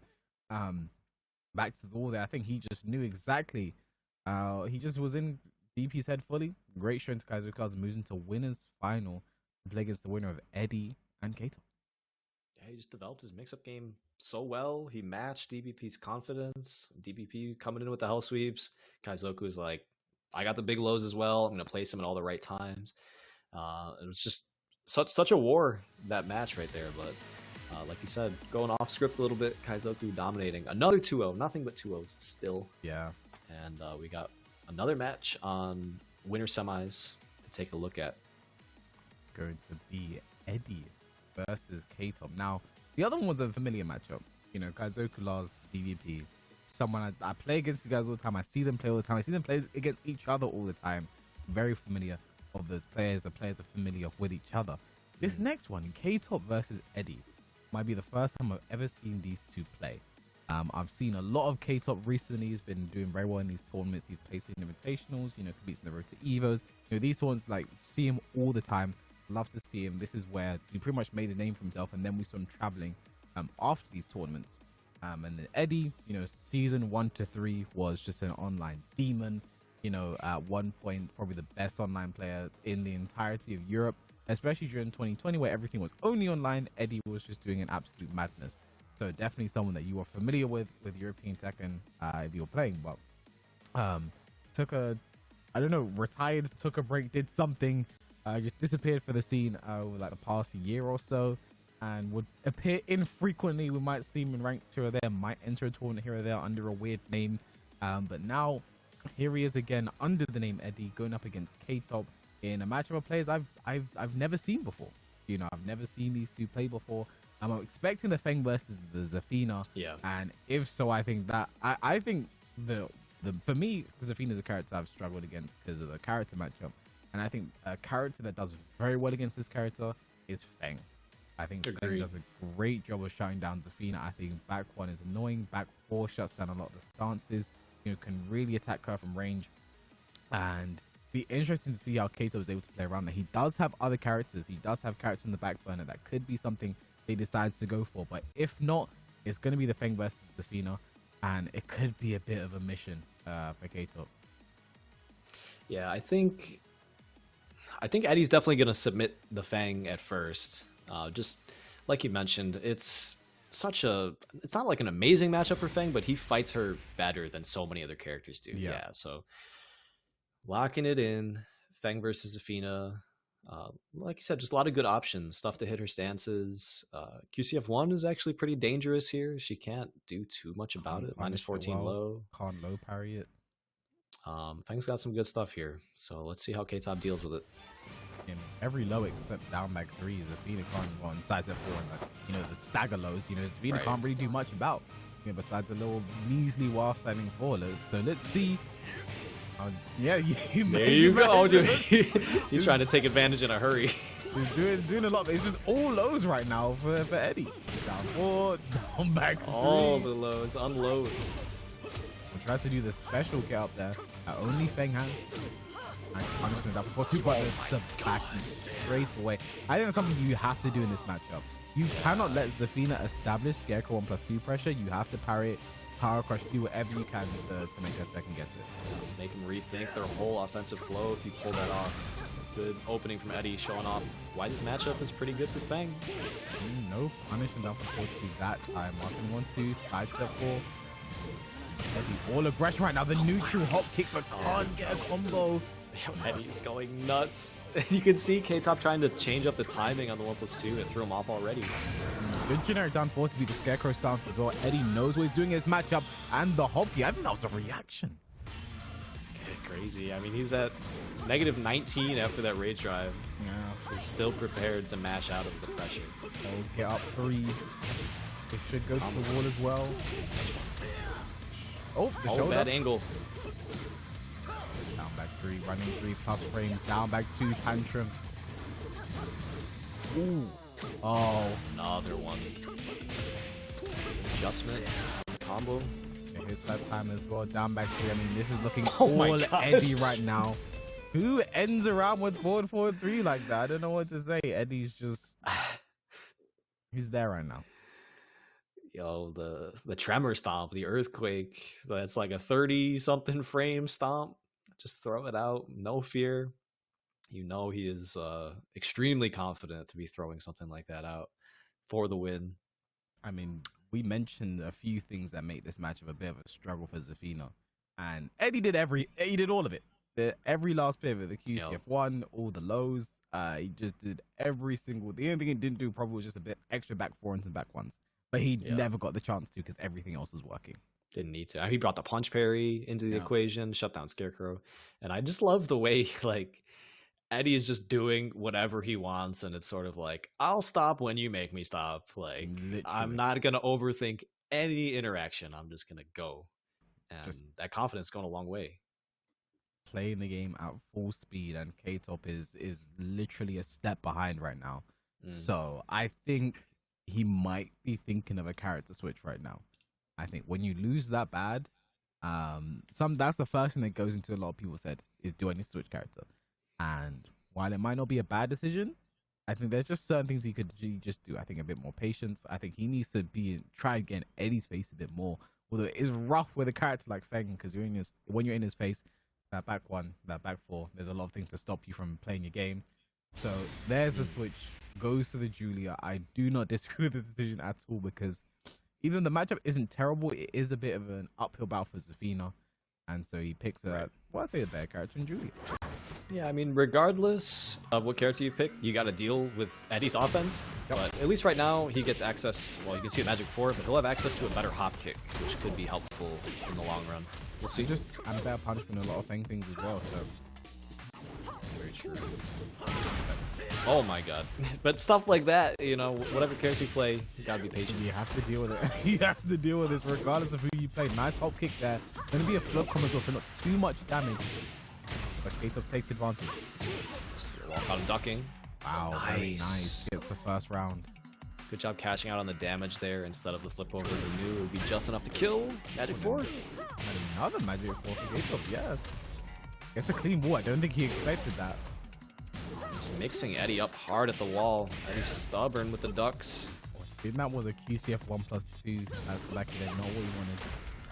K-Top taking full advantage, running through, face down the back swing blow. Nice punish on the special get up, K-Top. This is really good because now Eddie's starting to pay a price for his craziness and how loose he's playing. So might have to adjust here. Every Magic 4 is landed. Eddie in trouble, bow and arrow. Punish, very nice. And where did that wall come from? Good patience. Huge conversion. Look at that damage, all off a 13 framer. Down for one, catches the whole thing. Excellent combo. 23 plus frames. Face up in the corner, but one touch and he could win this. Nice break on the Mad Axes. Down back 3, shoulder spent, plus frames, down forward 4. Checking the mid. Eddie's still in the second game. Oh, okay, knockdown, lost ending 4. He wasn't sure about the lost ending 1. Flashing arrow there, 1-3, 1-3. 1-1, nice punishes it, but just rips the whole thing. Mad Axe is broken again. Good breaks from Eddie. Those have been well placed Mad Axes, but he's been sharp. Speaking of well placed, another counter for K-Top. Too much wall carry though. Bow and arrow, one more mix up could be it. 1-1 punish that. K-Top turns it around. Eddie kind of throwing it away with the 1-1 right there. I don't know. He was just hoping that K-Top would get frantic and swing into the second hit, but the first jab connected, and it was just that round down the drain. Huge swing from that Julia pick. You know what this means, Joey? It's our first game of the day that is not a 2-0. Oh, all right. Big milestone of the day. Our first one. Can we get a round of applause in chat for that one? It was our first game of the day that is not going to be a 2-0 between the players. And I think it had to be these two players, right? The way they played in their first game, a bit shaky, but still took it in the end 2-0. I think it's kind of culminated here in this game. We're going to a final game between these two. Anything now, does Eddie think about a character switch? I'm not too sure. You know, he plays every character in the game to a decent level. Not something a lot of people can say. I don't think there's truly like a Julia counter pick you can go to. But you know, I think he just if I had to give him advice in just the way he was playing things, just be a bit different, way more patient. Yeah. He got counted so many times. Like, I think every Magic 4 was a counter. So I think just a bit more patient or just more high crush, you know, down back 3, down 2. Feng has the options to deal with this. I just think he just wasn't playing the best in that game. So let's see how he adapts. Is it a character switch? Is it a playstyle switch? There's so many questions. He's going to opt for the latter. Go for the playstyle switch. Really, that was the first game where somebody really just contested, like, the fact that Eddie's been playing so unsafe and crazy. Yes. So if he just slows it down and focuses on his punishment, he can definitely turn things around. He did eat a lot of counter hits. Nice float from K-Top. Big wall carry. Keeps it simple. I don't even. Oh, that could have been more. Yeah, he could have launched that get up kick for sure. And he had a deficit. Good punish. Okay, but kick, nice for the 1-1 again. Eddie Bree throwing this out. Nice back one, the big stop sign. I mean, he can steal it. 4-1. Bold party crasher. He could have ran into a rage drive, but he placed it just right. Eddie trying to punish the Magic for it. He tried to do the punch Zaki there as well, but the missed time there from Eddie. Huge damage right now. I don't even if I'm not gonna call it yet, but I'm just saying K-Top firmly in the driver's seat. One more round to put Eddie down to lower bracket. A perfect as well. And Eddie's momentum has just come crashing down. Just this bold play style. Counter hit. He tried to raw shoulder as well. It's really come back to bite him. Oh, this is trouble. Nice jump over. Oh, big Whoa. stop. That's punishable. What is that on block? Never seen it blocked before. I can't tell you. Down 4 messes up the crowd cancel down 4. Mad Axe is not broken this time. Eddie's in serious trouble, but the hop kick should bail him out. It's not going to be dead, but it's going to be enough to give him some breathing room. Like one little punish there. Back 3. Miss input from Eddie. Oh my god. K-Top takes it over Eddie 2-1. Wow. It turned around so fast. That Julia pick. That was an insanely fast turnaround there, I have to say. 2-1 to K-Top over Eddie. I don't even know if you can call that an upset because Eddie's been away for so long. We don't know the level he's at, but K-Top definitely should be happy with himself with that kind of performance, because even though, you know, like I said, Eddie might be away, etc., don't know how much he's playing, that was still a very good performance, because that first game did not look good at all. The Zafina got shut down. He was struggling, getting counter hit, the QCF1s, everything hit. Second game, switched characters. Julia really showed that he came to play with that character. No, it's just not the Zafina, he's got the Julia's one in the back pocket. And let's see how that has affected our bracket moving into the final few games we're going to have for this tournament. See there, looking at the low brackets, we'll see Cloud7 beat Xeon, then DVP beat Cloud T7, and Eddie will go on to play Blackheart 59. But look at that there, the win is final. I mean, I'd say if you looked at one side of the bracket, the favorites were DVP, and the other side the favorite was Eddie. They're both in the lower bracket, and they're both poised to play each other in the losers semi-final, perhaps. So we should see how that lower bracket progresses. But Kaizoku Lars and K-Top both sitting pretty in our winners final, both guaranteed a first place there. Joey. It's been a blazing fast day. We only had one match that was a 2-1. Ended up going to game 3. Lots of 2-0s. These guys have been putting on a great show. So speaking of which, if you'd like to show what you've got, maybe put on a show someday as well, you can head on over to compete.playstation.com. Take a look at all the different tournaments they got going on, all the different games. Sign up and get involved. Yeah, I mean, with that kind of action, I wonder if you guys in the home think you can pull something off like that, because that was really an amazing turnaround there from K-Top, I have to say. And I'm excited to see how the rest of this tournament plays out. We're going to take a short little break, and when we get back, we're going to see how this tournament progresses. We'll catch you guys in a bit. See you soon.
gaming is defined by moments. It is intense. The joy of victory and the thrill of overcoming challenges. Welcome to our home of competitive gaming, where we can all experience exciting esports moments The final 1v1 of the game here. and celebrate the pros and the rising stars, I do want to see a female in the MCS. bringing you guides and deep dives Horizon can go up, but she can't go up fast. and tournaments where the community competes. Wait! Did he go? No way! Whether you're in a heated match Back, let's go. or watching along at the edge of your seat, A duo taking down a trio! let's create moments from the games you love. Now Tekken! Join us and subscribe to our channel to follow everything esports on PlayStation. PlayStation. Welcome back, guys. Here we're at the PlayStation Fight Night Invitational here for Europe. We are winding down. We're getting to our final few games here. I'm K-Wiss and I'm joined by Joey Fury. How are you feeling about all the tech we've had today, Joey?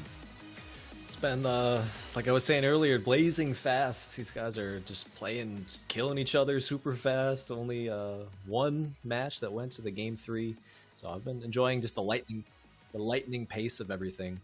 But just want to remind you guys once more, as we mentioned at the beginning of the show, PlayStation does have an official esports channel over at YouTube. You guys can head on over youtube.com/@PlayStation Esports. A lot of cool stuff over there. They're, I'm sure, going to have videos about the Road to Evo champions and their trip to Evo, which is coming up in a few weeks. So definitely subscribe, check it out. And with that, Kobe, let's take a look at this bracket once more, get squared up at what we got coming up.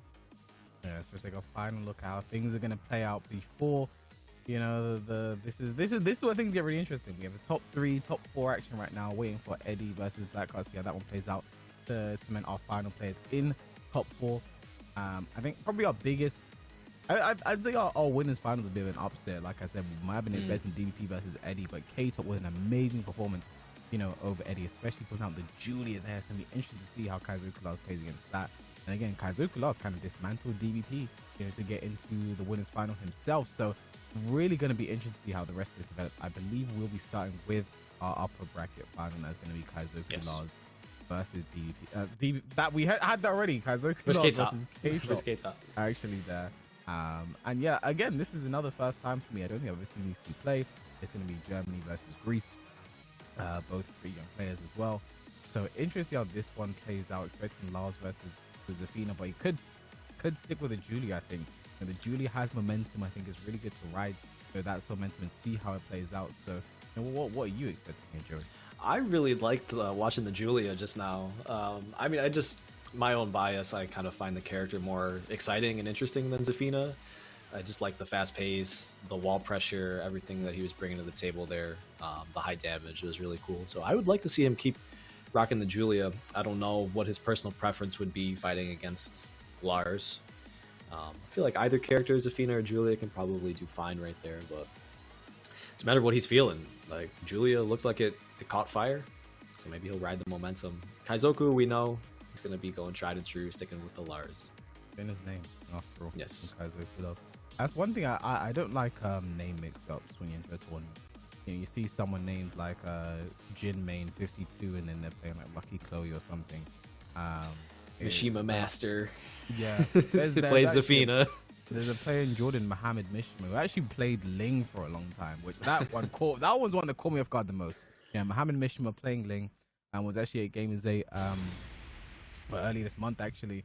Actually rocked the Feng there as well, and as we mentioned, is going to stick with the momentum of the Julia. I do like this decision. Again, this is winners finals. This is first to 3. This is the longest set. There's time to play with, and I agree with the Julia, Joey. Nice. Yeah, I like it.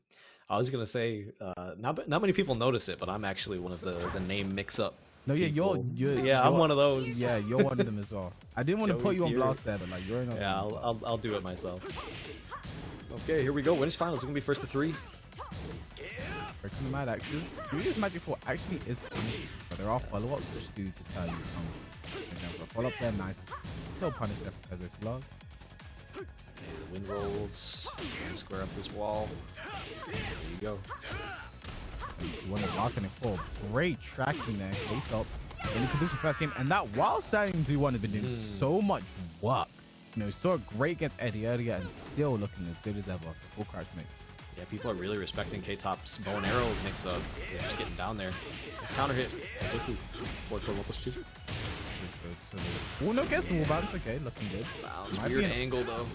Yeah, awkward combo back. Kazoku still has a life and then down back for a count hit again. Everything works. This should go to the wall. This should be the... Oh no! Okay, no big deal. No big deal.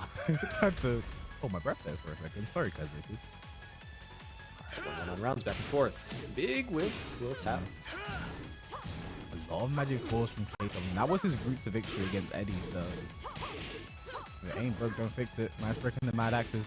Down before, nice block and punish. Scouted that perfectly after the throw break. He just read the range. Nice sheep left. K-Top still in a great position. Ooh, with a bold low for the win. I like it.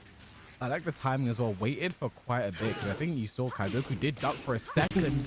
Didn't commit to it as K-Top starts off the round. A lot of boldness going on, Joe. That's how you know Julia players feel themselves. They get the sidestep 3+4 in there. He's running with this momentum. Another while standing mix. While standing 2 is really paying dividends for K-Top as he takes the first game in the Julia. I mean, if we're counting the last game, that's 3 games straight with the Julia right now for K-Top. I mean, well, you have to think, why not play this character a little bit sooner? Yeah, I mean, that was a steamroll. Kaizoku consistently guessing wrong on all of the full crouch mixes by the wall. Just running into some major launchers. K-Top got the sidestep 3+4 going. You don't really even see that one very much.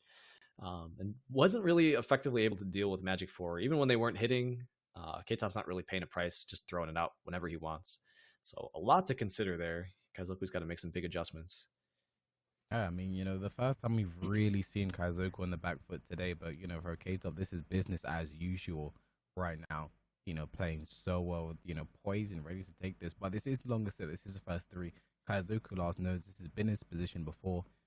You know, definitely has time to play with. So some people, they take that first game and just information. That's the information game. Is see what I can learn, see what we get from this. And, you know, I think there's a lot you could learn from that. I think the full crouch mix for K-Top has just been hellish for people to deal with. Now, while setting 2, I think has a very good hit rate today against Eddie, against Kaizoku last here as well. So, you know, let's see how Kaizoku deals with it now. He drew a very small stage, unfortunately. I don't know if that is good for him. He might be dealing with the wall mix more than he would like. They both have very good wall carry, but I do believe Julia's the scarier one when you do get to the wall. So. It's just the way she can maintain the wall pressure with the wind roll. Just keep you stuck against the wall. Okay, nice dock on the Magic 4. Good trade. You work on anyone's hit a down for 2-1. Very nice. Should go to the wall. I'm gonna stop saying this should go to the wall. This could be the start of something for K-Top. Oh, Kaizoku, do not regret that. Okay, the down for 1 keeps it safe.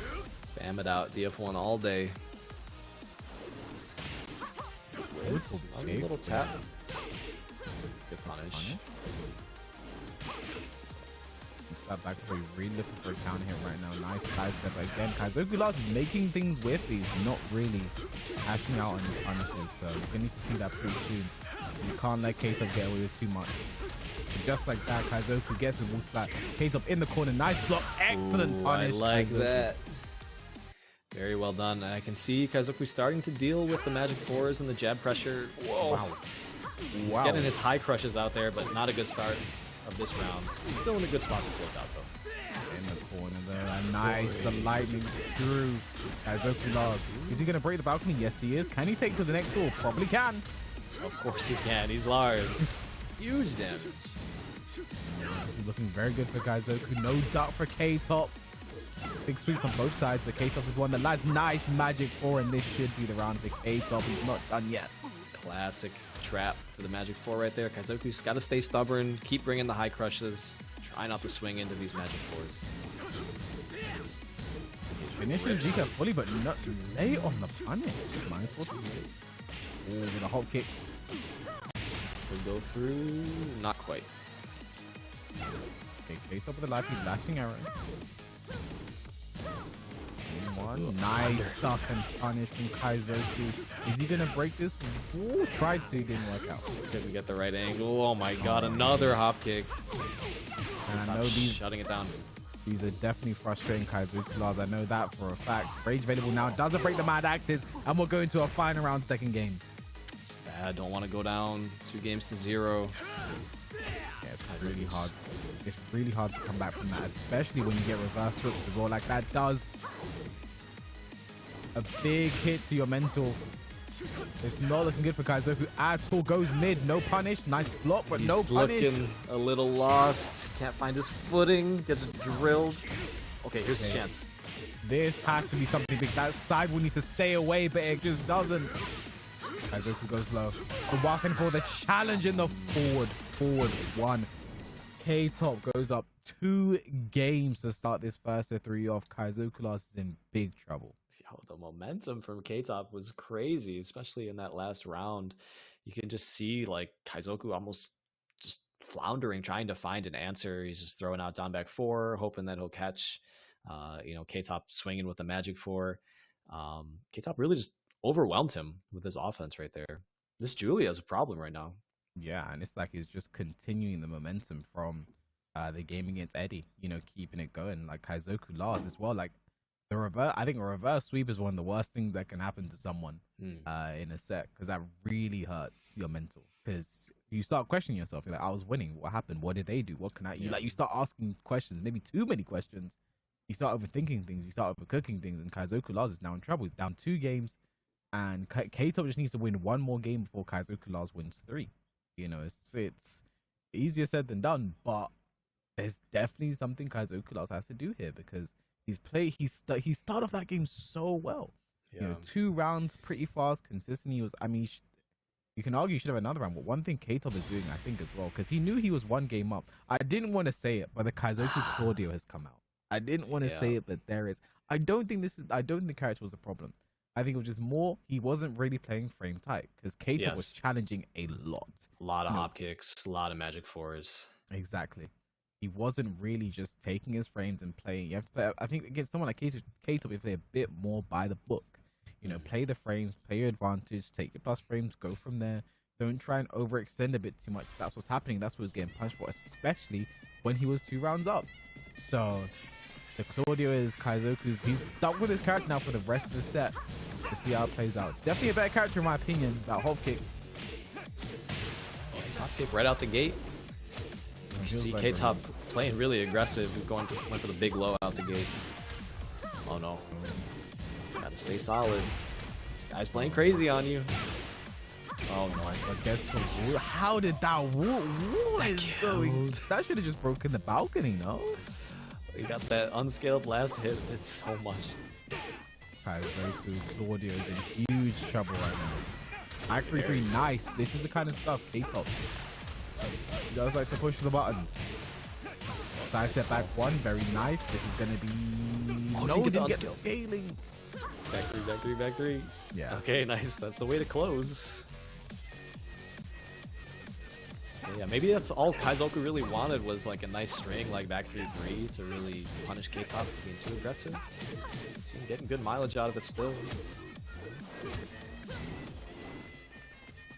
Hunting for a magic 4. Back 4-3, the back 1, and now it just K-Top's back to the wall, but no, the bow and arrow gets right out of there. Punish. Small punish. Yeah, could have had more. It's okay. Kaizoku Lars running 2 plus frames. Running 2. I don't think he pressed. Please. Oh, he did, but it doesn't matter. Scary. Kaizoku, another chance to get on the board. Huge hop kick around start. As the starburst now, big roll. Nice combo from Kaizoku. Side step 4. Again, the challenge with the wild setting for Kaizoku. He's still not caught onto it yet. Oh my goodness, that could have been a break. Oh, there's a break. Even better. Yeah, this is even better, especially if he has a clean wall slap. Yes, he does. Oh my god. Kaizoku's in serious trouble as K-Top moves on to set point. 3-0. Oh, Counter hit out of the command grab. Super unfortunate. He's going to the wall. Is he going to Breaks break the it. floor? Yes, he is. But the wall isn't right there. That's the weird thing about this stage. Super weird, yeah. Very far away. Oh my god, this is trouble. Kaizoku Claudia, what can you do now? Wild thing 2, no duck in the second, but the hop kick. This is a lifeline, but the wall is there again. No It duck! just swung into it, and the pace was just too overwhelming. You know, K-Top just took him off his game. well, I like that you say that there, Jerry. The pace was too overwhelming. That was the number one thing I think that got Kaizoku Claudio down. I mean, I think he just panicked a lot. You know, the forward 1-4, like Kaizoku was pushing buttons and mashing. Normally in the situation you don't really see him do that. He's a lot more composed than that. I think when you're down 2 games, you're not playing your main character. You know, you're getting everything you're doing is being challenged. Doesn't matter how plus where you're being challenged. I think it just got in his head, and I think he after that 4th one, he's like, I want to challenge back. Didn't work out. Got count hit and lost the game. And that's 3-0 for K-Top, and let's see how that one has affected the bracket. I mean, Kaizoku Class is not done yet. We'll go down into the lower bracket. They're into lower bracket finals, and Blackheart actually took it 2-1 over Eddie. So that is probably another upset, you have to say, for Eddie. Yep. You know, Blackheart taking that, and that I mean, we had 2 chances for an Eddie versus DBP match, potentially a Bob Mirror. We had 2 chances for that, and they were both robbed from us by K-Top and Blackheart. But I think Blackheart versus DBP is also an interesting game to get there. The winner playing Kaizoku Lars, and the winner of that going to the grand final to play against K-Top. Yeah, so like you're saying, I mean, Eddie's been out of the scene a little bit, kind of coming back. I don't know if he's played in a few other online events before this, but it's sort of like a debut to us. Haven't seen him in a while. But he had such a strong reign in that like kind of online era of Tekken 7. So maybe he's just shaking some rust off. Yeah, the dark days. But still not a bad performance at all. You know, comes away in 5th place. But Blackheart, interesting. This is a player that I haven't seen too much in the Fight Nights, so gonna get him back on stream here for the loser semi match. Yeah, so Blackheart versus DBP. And now this is someone who I think he might be wanting his revenge. And I think the loss to Kaizoku, he definitely didn't want to lose the way that he did. You know, not want to lose, but the way he did, I think, was a bit of a statement there by Kaizoku. I think he's probably want to get back there, get that revenge, and then maybe take the whole thing. That's the DBP motive. You know, how he normally likes to do things. But I think Blackheart's going to be a bit of an issue for him. You know, be interesting to see how he plays against the Noctis. They do have mentioned before, they do have a very strong Noctis in Germany, in Momo Dog. So definitely a character they should have the experience against. But again, different type of Noctis, different kind of decisions being made. Interesting to see how that will affect this game between these two. Again, probably my first time ever seeing these two play, Blackheart and DBP. I know they both do frequent ICFCs as well. But there it is. So you see the characters that we're expecting the Noctis versus the Bob and DBP. Let's see if we can get back, you know, to that losers final, lower bracket final against Kaizoku Lars. Someone who's played quite a few times for Blackheart. Here we go. Put another notch in the cap there after taking out Eddie. Let's see what he does here.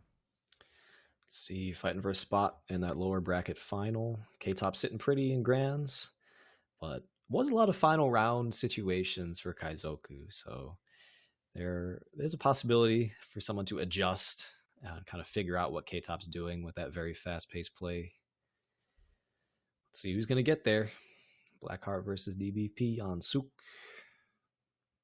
And it's funny because this is actually Rukang's favorite stage to pick as another Bob player, so let's see how DBP makes use of the stage. Small stage, easy to get wall pressure. He always picks strange outfits. You don't see this Bob outfit very much. Blackheart swinging for the counter hits, gets clipped by the Crush S1. Nice wall carry, sidewall. Yep. Yeah, nice. Beautiful. Super optimized. One counter hit. This one should go to the wall as well. So, oh, no, it's another side. CD3. There's the DBP. That's not dead, Close is it? to dead. Nice. Punish? Blocks the entire Bob round under there. Oh, punch the jab. No splat. Almost out of range. I saw a universal forward to hit. I saw it. That was like an inch away from the ball roll with him. CD1 again. Blackheart's got to deal with that in a hurry. Can't be getting clipped by those stray CD1s. Otherwise, you're just going to lose really fast. Okay, looking for a punch back there. Does not work out. Blackheart too nice stuff there from DVP. It should be the round.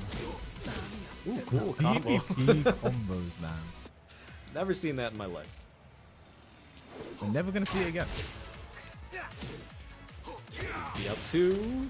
Sneaking in the hell sweep now. Forward, two. Very good hell sweep again. Blackheart in the blender.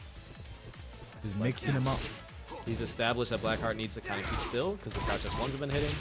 And now he's taking advantage with his crouch dash mix. Still a close round here though. One extra two there. Too many. That's a 1+2. Rage available for both. CD3 2. No duck in the high. Rage drive split. What's the option? Solid. That's wow. It's floated. Yeah. So right now the up forward 1+2 actually hitting. I wonder. I think he tried to do up forward 2 there. The Noctis orbital hits him out of it. Gets a tailspin as well and kills him for a DBP with a great first start there. So I'm Kaizuku Laws. I'm sitting there thinking like, damn, I have to play this guy again. Please, Blackheart, make something. I mean, either way, it's going to be a run back for Kaizuku Laws. Blackheart was his first game. DBP was his second game.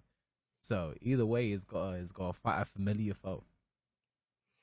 I mean, this whole tournament has just been such a speed run. A lot of very aggressive players just playing like pedal to the metal.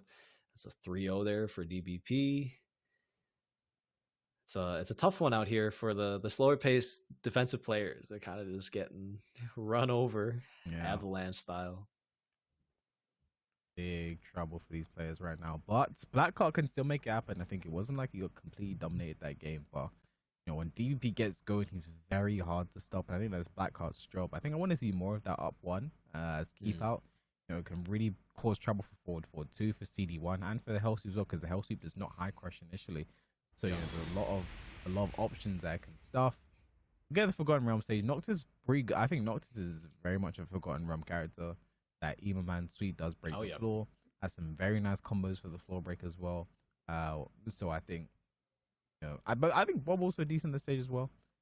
You know, I think Noctis just benefits a tiny bit more. So just see how Blackheart deals with it.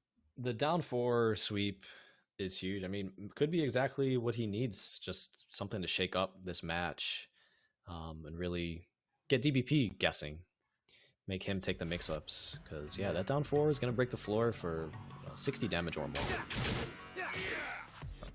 One down for one, keeping DBP in check. No more power pressures. Oh, nice back turn launcher, back turn 2. That is a safe mid launcher. But there's the up one. Hey, so much is happening. Gonna eat up a floor break here when he didn't have to. Yeah, but I don't know if I agree with the floor break. Even though the combo was kind of fancy. Yeah, I don't know. Maybe he just wanted to be extra sure that he could kill. They both have back turn launcher. Just one's counter hit, one's normal hit. And this is the other thing. Even just the threat of the down 4 can shake up the match. Even if he doesn't show it, it can change the way DVP's playing. It can make him more likely to duck. We got a lot of mids from Blackheart. They've all been hitting too. He's down there a lot right now. Good stab. Okay. Slightly late. He's blocking all of the lows. Hell sweep. Down 4. Probably a miss hell sweep. Time left as well, but up one. This is huge for Blackheart. This combo. No, that combo. Wow. The rage drive battle. Okay, Blackheart's sticking with it. This Forgotten Realm is shaking things up. Nice punish. Big punish, there you go. Nice step on the 4-4-2, but not the best punish from Blackheart. Better than nothing. You do want to go left on that 4-4-2. Nice work there from DVP. Is he going to break this floor? Yes, he is. Nice damage as well. One more mix up with DVP to take this round. Oh, but the one down for okay. Classic. Jab into the low. DBP still in game 2. Okay, Blackheart was trying to duck the high the first time. Haven't seen anyone successfully do that yet. Run back from DP. Doesn't want to deal with anything. There's the hell sweep. Hell sweep again. Triple denied. Inspired a bit too much by Kang there. 4-4-4. What's the okay? You have to be careful. You get up DVP. Nice patience. Stayed down. Oh, he got swatted. Final floor break. Yeah. Right, no more emo man threat with the floor break. Gotta guess scary. here. Down back 3. I like that. DP's doing a lot of mids in that situation. This time ended it with the low. Final round, second game. Set point to DVP. That was sweet. Oh. CD1. He's staying very patient, looking for his opportunity. Back 2, very nice. Down 2-2. No duck this time, but ducks the hell sweep. Very good work here for Blackheart. They should go to the wall as well. Just outside of rage, tapped into rage. Oh, Oh, no, that was punished. Rage of it for DVP. Is he gonna hold it? Is he gonna send it? Whoa! He's dead. Oh my goodness. The unblockable going over the power crush. And then because he was back turn, had a back turn launch he could throw out. That's an interaction I may never see again. That was a punish. There's nothing DVP can do about it. That was literally a punish. Okay, On Blackheart, the unblockable. I mean, that's the second time we've seen DVP go for the unblock when it has not worked out today. Maybe that's a sign. And you know what this is, Joey? What's up? This is our second game of the day. Let's go into final game. Yeah, only the second one. I was gonna say, you know, like he did that unblockable right there. I believe it was after up forward 1+2 4, and that was like a setup back when up forward 1+2 4 did the ballerina spin, because it left them like you were super plus. Anytime you get a ballerina spin, it's like plus 15, 16 or whatever. So you would do that, and then you would do the unblockable, and if they just froze up, they would eat it. But he did it after the new version of the up forward 1+2 4, which is the new tactic, the wall plus frames, and so it doesn't have that pushback that it used to have. It's almost like he was going for a setup that's not really viable anymore. Like he jumped right over and it flipped sides. Yeah, I mean, in general, the new tactics has been a bit of a nerf to a lot of characters. Yes, I can speak for Huang as well. Like they made his up forward 3+4 new tactics. So in the neutral, that used to be +4. But with new tactics, in the neutral is +8. But because of the pushback, basically everything that's a follow-up can just be backdashed. Basically, at the wall, it's a buff at the wall actually.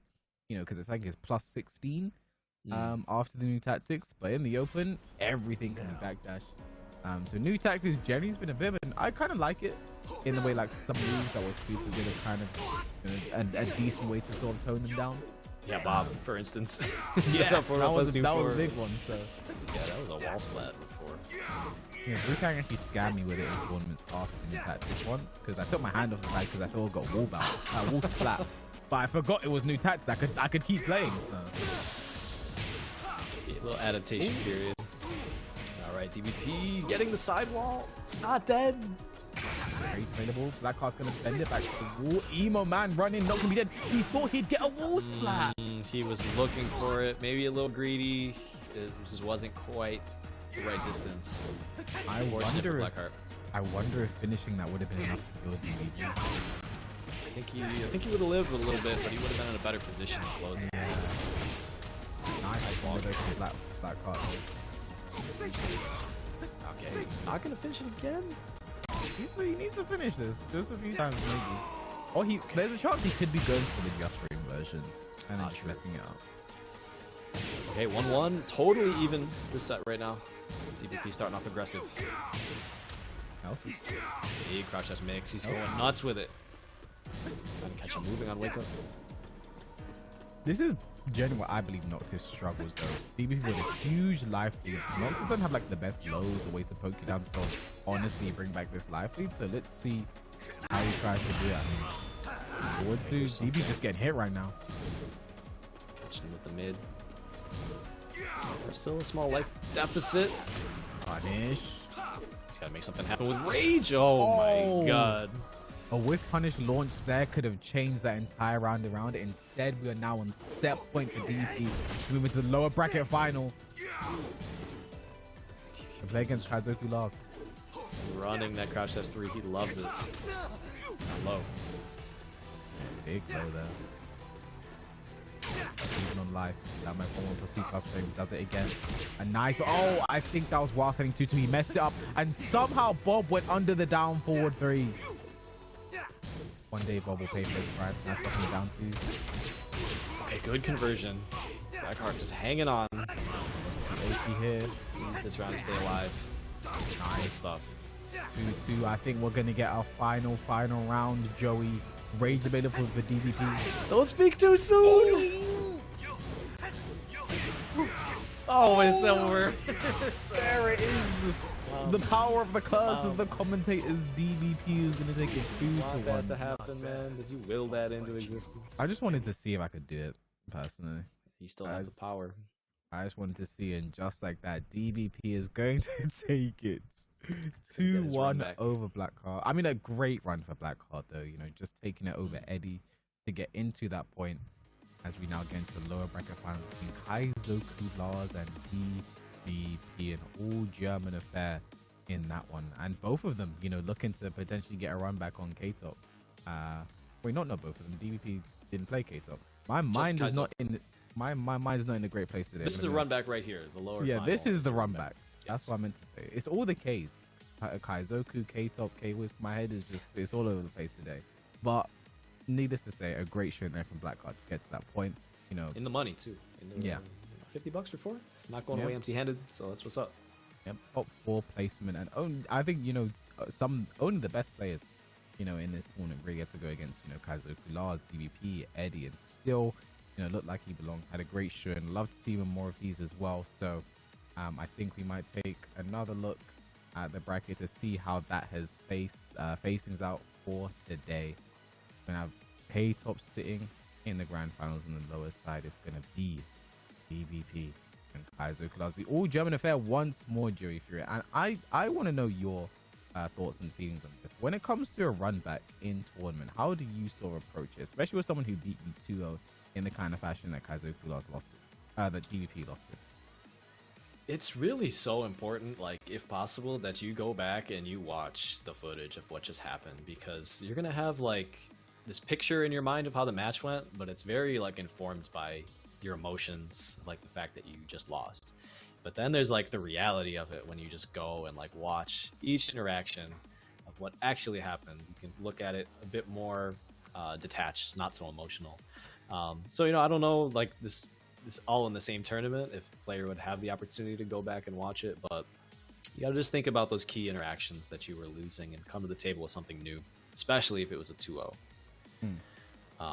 So, you know, last time I recall, Kaizoku was managing to counter hit DVP a lot with that big knee, back 4, and DVP was really struggling to counter hit Kaizoku. He wasn't getting his standard like DF2s to hit or his crouch dash 1s. So I think DVP would have to be thinking about, you know, developing his poke game a bit more, coming with a different strategy this time around. And it is the longer set as well, so there is more game to play with. There's more time to see what's working and what isn't. True. And the thing is, Kaizoku Lars is just coming off a pretty bad, you know, 3-0 loss on his own end as well. So that might even affect his mental going into this one. DVP coming off the kind of when he did, Kaizoku Lars coming off the kind of loss that he did. You know, I think there's a lot of factors going into play here, but I think either way, I think this first game is going to be important. It's going to tell us a lot. You know, I think a 3-0 on either side is pretty unlikely considering the history between these two, the level they're at. You know, but anything can happen. You know, in these tournaments, this is a magical place where magical things happen. I think either side, I have no indication of which way it's going to go. I'm just excited to see this game. You know, I think the German players are always a delight to watch. No matter who's up, I think Kaizoku Lars and DP are some of the most fun players to watch from the scene, in my opinion. So Lars and Bob as well. So Tekken 6, you know, it's a little throwback to Tekken 6. That's before my time, Jay. I don't know about you. That's I was playing back then. I was playing, not traveling super extensively, but I went to a few things. I remember just the Bob infested brackets. Just so many Bob players just rocking the down 1, and character was crazy. See Kaizoku there with the... Okay, it is going to be Lars. Yep. And hopefully, like you said, he's not too shaken up or phased by how the winners final went. It was 3-0. Just got to lock it back in, stay confident. He's been playing FaZe. confident most of the day. You said FaZe, you say? Yeah, you said phased. I like that one. FaZe? Phase up. FaZe up, boys. Let's go. Lower bracket final. Here we go. First of 3. With the Tekken 6 outfit. DVP's trying to channel the Tekken 6 Bob energy. It's good energy, man. That's real good energy.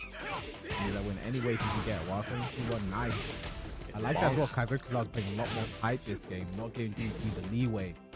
Smash out. Ooh. Continuing his dominance from the last set. He only took 1 little tap that whole round. Bro, post round back force is so mean. it just doesn't look nice. Gotta let him know, man. Oh, Another one. In the round this time. That was out of his power push. Oh, while standing 1, trying to really catch him swinging. Yeah. I mean, he's looking for his back force. Punish that. Very nice. What Wow. the? It caught that axis. Can he finish it? Ooh, that was nuts. I can't believe that track. I know that in general, you're supposed to go like right on a lot of these stances right there, but like DP was going to the right.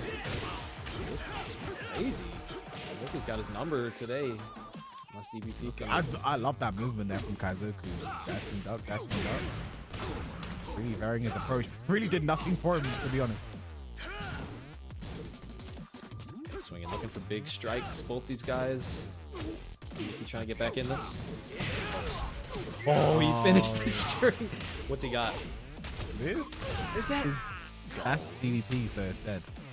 I don't think any other bot player would have killed right there. That was tight. You want to interrupt there? I'm actually not hugely fast. You do see a lot of people challenge it. Another power push. Narrowly sidestepping that crouch S1 to the right. That is the way you gotta go. It's scary to try it though. Kaizoku Lars gonna put DVP in break. Follow forward 2. Nice punish. Rage battle. You have to Oh, get you gotta up, get up. You Kaizoku. gotta get up. Time to guess. No, I guessed wrong. Back 3. And we're going to a final round first game. Already, this is more close than the upper bracket encounter. Got like half life. Oh, it's a scramble. Gets his back. Nice. Very nice. And perfect punish everything with the back 2 string. Punish that. Kaizoku just shy of rage. Nice interrupt again. Not hugely plus. Oh, huge whiff. Kaizoku not ready this time. Right Pummel grab. Both outside of rage. Everyone has the resource. Taps him into rage. Watching 2 rage available. There it is. What's the You mix gonna get up down here? there? Okay, I would have been down there too. Wow! What a block on the hell sweep there from Kaizoku. He takes the first game. And if that's an indication of how this entire set's going to go, I'm here for it, Joey. Whoa, that was interesting to see like such a scramble where both players are just outside of rage. Yeah. It really got tense, and Kaizoku, I mean, what can we say? He just made a great read for the win at the very end. He read the situation perfectly. He knew DBP would be eager to win with the rage hell sweep. Or no, he didn't have rage anymore, but really good stuff. Kaizoku's playing great. Yeah, honestly, I think this entire day, Kaizoku just looked very good. I think his biggest problem just came down to really close, even against K-Top, even though he lost 3-0, I think his biggest problem was just closing it out. He was getting good, starting well, getting life leads, but then K-Top would just come back into it. So I think Kaizoku, as long as he can close out his games, he's looking very good. But DVP has now 3 games straight lost, technically, against Kaizoku Lars, right? I know it is a different set, and you do have to have that kind of mindset, but at some point that might start to weigh on you because you're thinking, okay, I'll play this guy 3 times now. He's won every single time. Even the rounds it looked like I should have won, like even that game that you can argue you could have had it. He still can't just close it out. The close ones are really going to Kaizoku. The 50-50 situations are going to Kaizoku. So let's see how he handles this one. The Vermilion Gate, still a lot of set to play. It's a first to 3 this time. There's still time. When that stuff starts happening, I'm always just like, yeah, I'm due for a win. I'm due at this point. It can't keep going like this forever. Can't guess right every time. Yeah, the coin flip can't go heads like 4 times in a row, can it? Exactly. 5 times in a row? No, I'm due. I'm due for one. Okay, here we go. Kaizoku up 1 game. That back before again. He's really looking for counters. What's crazy is Kaizoku Loves is really, when he takes the risk, it's really working out. But on the other side, he's really struggling to like land now. Kaizoku's defense, the anti-bob defense has been excellent. What a step. You see that, like, just the way he's moving. It's the way he's shutting down the mix-ups and guessing right when he has to. He's covering both bases. Break, what's he going to go for here? Yeah, same situation as earlier, but goes for the mini again. That was guaranteed. One more hit. Upward 1+2 DBP on the board first. That move has so much range. Just caught him at the last moment. Down low. He was stalking them up close. Good mix-ups. Oh, finishing this up a no counter hit. Whoa! Kaizoku has ducked that string twice now. Hopefully next time he can capitalize. Trouble right now for Kaizoku. Punish that. No! But he has squared up the wall here. Big bounce. Wow. Oh, the rage drive. Oh, stole it out from under him. Crazy scramble right there. A lot of mistakes, but Kaizoku coming out on top. 1-1. That's it. Nice. Had a read. Okay, using that down before the high crush. Trying to be the deep left follow up. Nice one. Kaizoku in the corner. Healthy. Down back 3. Triple low. Counter hit on the get up kick. Alright, DBP in position to get on the board here. His first game potentially against Kaizoku today. He converted it. Even on the trade, this should go to the wall as well. And this is pretty much inescapable from him.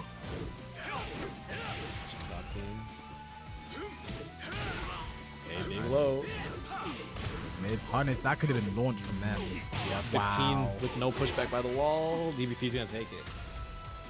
Okay, DVP coming right back. And like you said, Joey, he's due for one, and that was the one just there you go.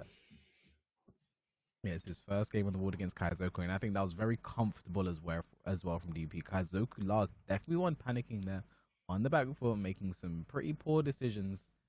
I think that puts us in quite the stalemate now. 1-1. I could see this one going all the way, or I could see at this point DVP or Kaizoku are just running away with it, whichever way this one goes. Be definitely interesting. I think K-Top is going to be sitting there saying, okay, you have a pretty formidable opponent coming at him from the lower bracket side.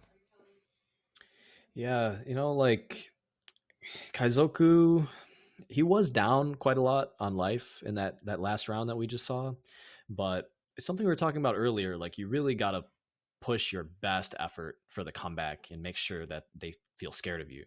And he just kind of burned like that DF3-3 when DBP's back was to the wall. It's a very awkward situation to put yourself in as a Lars player, because that move's -15 with a lot of pushback. But if you do it by the wall, no pushback at all. DBP like totally capitalizing on that situation. So I think Kaizoku's got to make sure he's really hanging in there, putting in his best effort when he's trying to come back from deficits. That was a little bit of a throwaway right there. So now we're getting to the third game between these two.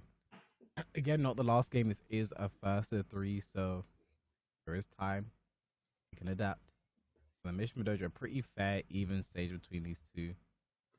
Not expecting anything crazy to happen, but with these two on the screen, who knows? 1-1. Yeah, it's a brand new set. DBP putting that 2-0 from earlier behind him. He's that even so far. Attacking the legs, DBP resisting the power crush. Poking his way back. Oh, no duck on the last hit. You have to duck the last hit at least. Yeah, at least. To duck the back kill reaction, but the final hit? Yeah, gotta be down there. Can't let him have it. Spin kick. It's gonna be another scramble. Caught him ducking. Oh, but can't heal off the wall.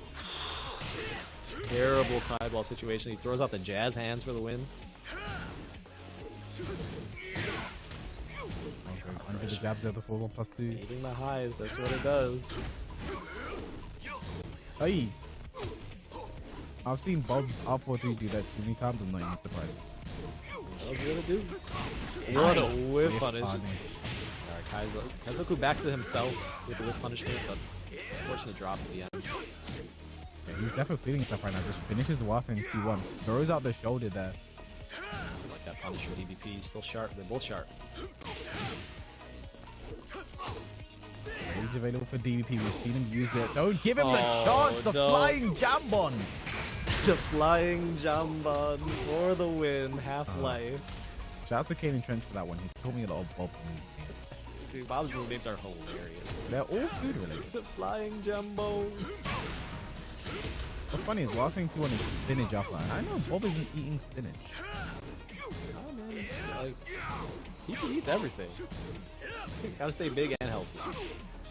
He goes with the way he moves, yeah. He's taking his time here.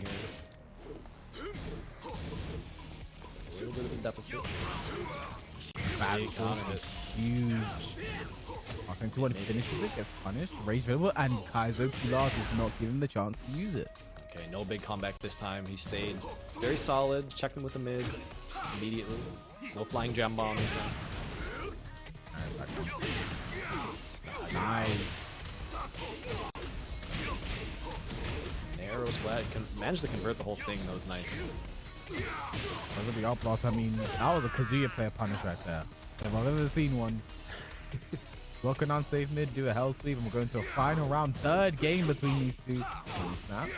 Flying wow, another flying jambon. To the wall. Beautiful carry, but not quite the right ender. Oh no, DVP setups right now. Kaiser Claus can't get out, he's in the corner. This is trouble. The secret string, he knows. Now DBP has regained the lead. I mean, one thing you saw there as well is that what I like to call the secret string there from Bob, the full crouch down forward 2 into the middle of the low, is it's not something you see very often. And it is just a complete mix-up once he does that mid. It's either the low or the mid. It's a complete mix-up.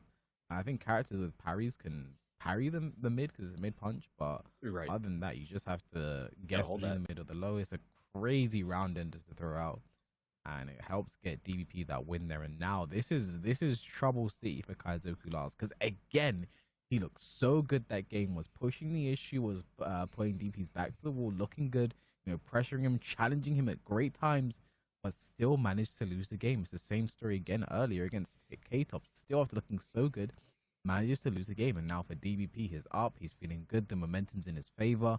You know, he's about to complete the run back on Kaizoku, the person that put him into the lower bracket. I mean, Kaizoku has to do something big this next game because it's not looking good for our hero. Yeah, it's Kaizoku's been playing very well today, but I think his patience has started to wane a bit in critical moments. He's been swinging into quite a few power crushes. I mean, it's okay to take those out in the open, but you've really got to change your pace when you're trying to get off the wall. So eating a few too many power crushes there. And even just that game, you know, when he swung into the flying jambon, you know, that was very baitable if he just took his time. Yeah. But he was just a little bit too eager to close. So he's got to make sure his patience holds up in the stressful moments. I think that's what's holding him back right now. Now potential final game, and Kaizoku Lars is going for an outfit switch. A sign of the desperate. There's that power crush. Big arc blast though. Keep out arc blast. Is it going to be clean though? Yes, it is. Huge damage. Taps him low. Taps him low again. Taps him low 3 times. Trying for 4 times. It would have worked again. We just stepped around a bit. Down for 1. Kaizoku Lars still looking good. Definitely not phased by the position he's in. 1 step. Side walk. Crouch dash 1. Perfect wall carry. Half-life down. Right out the gate. That's the second time he's punished Art Blast with Hell Sweep. Does it again? Shima player, man. Okay, the low parry. Let's see. Can Kaizoku Lars make this comeback? It's possible with Rage. Anything is possible. However, anything is possible. If that lands.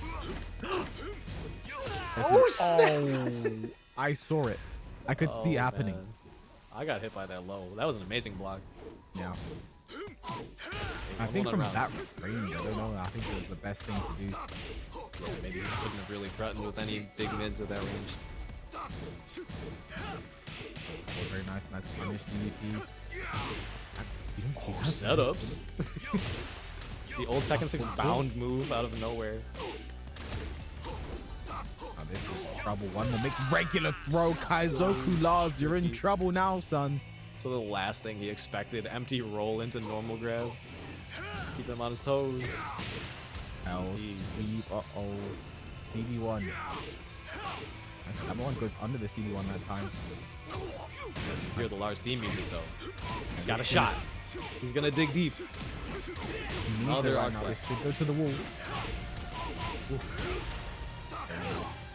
Zane down the fly. Jump on! Gonna put him in rage here. Sweep. Get out with three. Should be done. Kaizoku Lars with a lifeline. Keep it simple. Rage hard. It's not over. With special rage out as well.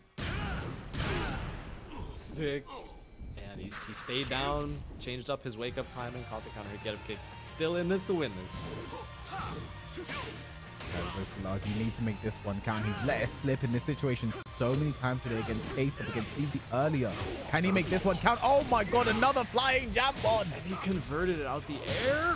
No, Oh my god. Set up. Kaizoku Lars is panicking, flying jump on! Another one. Okay, he goes mid. Wall my God. bounce, but there's no range! No jump! Punish. Punish, He knew. rage.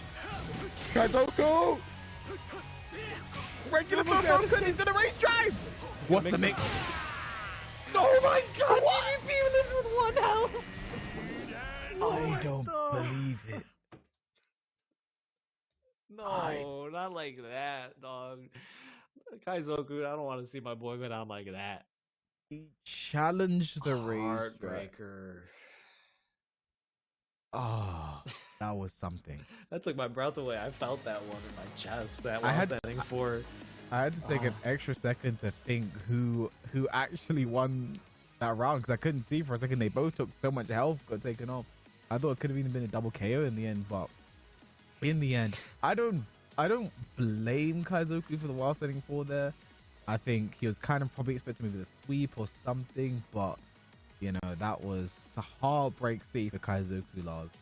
I think so many games he could have taken, he could have had it, and we're gonna take one final look at our bracket and see how this is gonna how the tail of the tape, how this tournament has played out today, because there's been upsets all over the gas. There's been unexpected results, there's been domination, there's been determination, but in the end there will always be DBP as he sits now in the grand final against K-Top.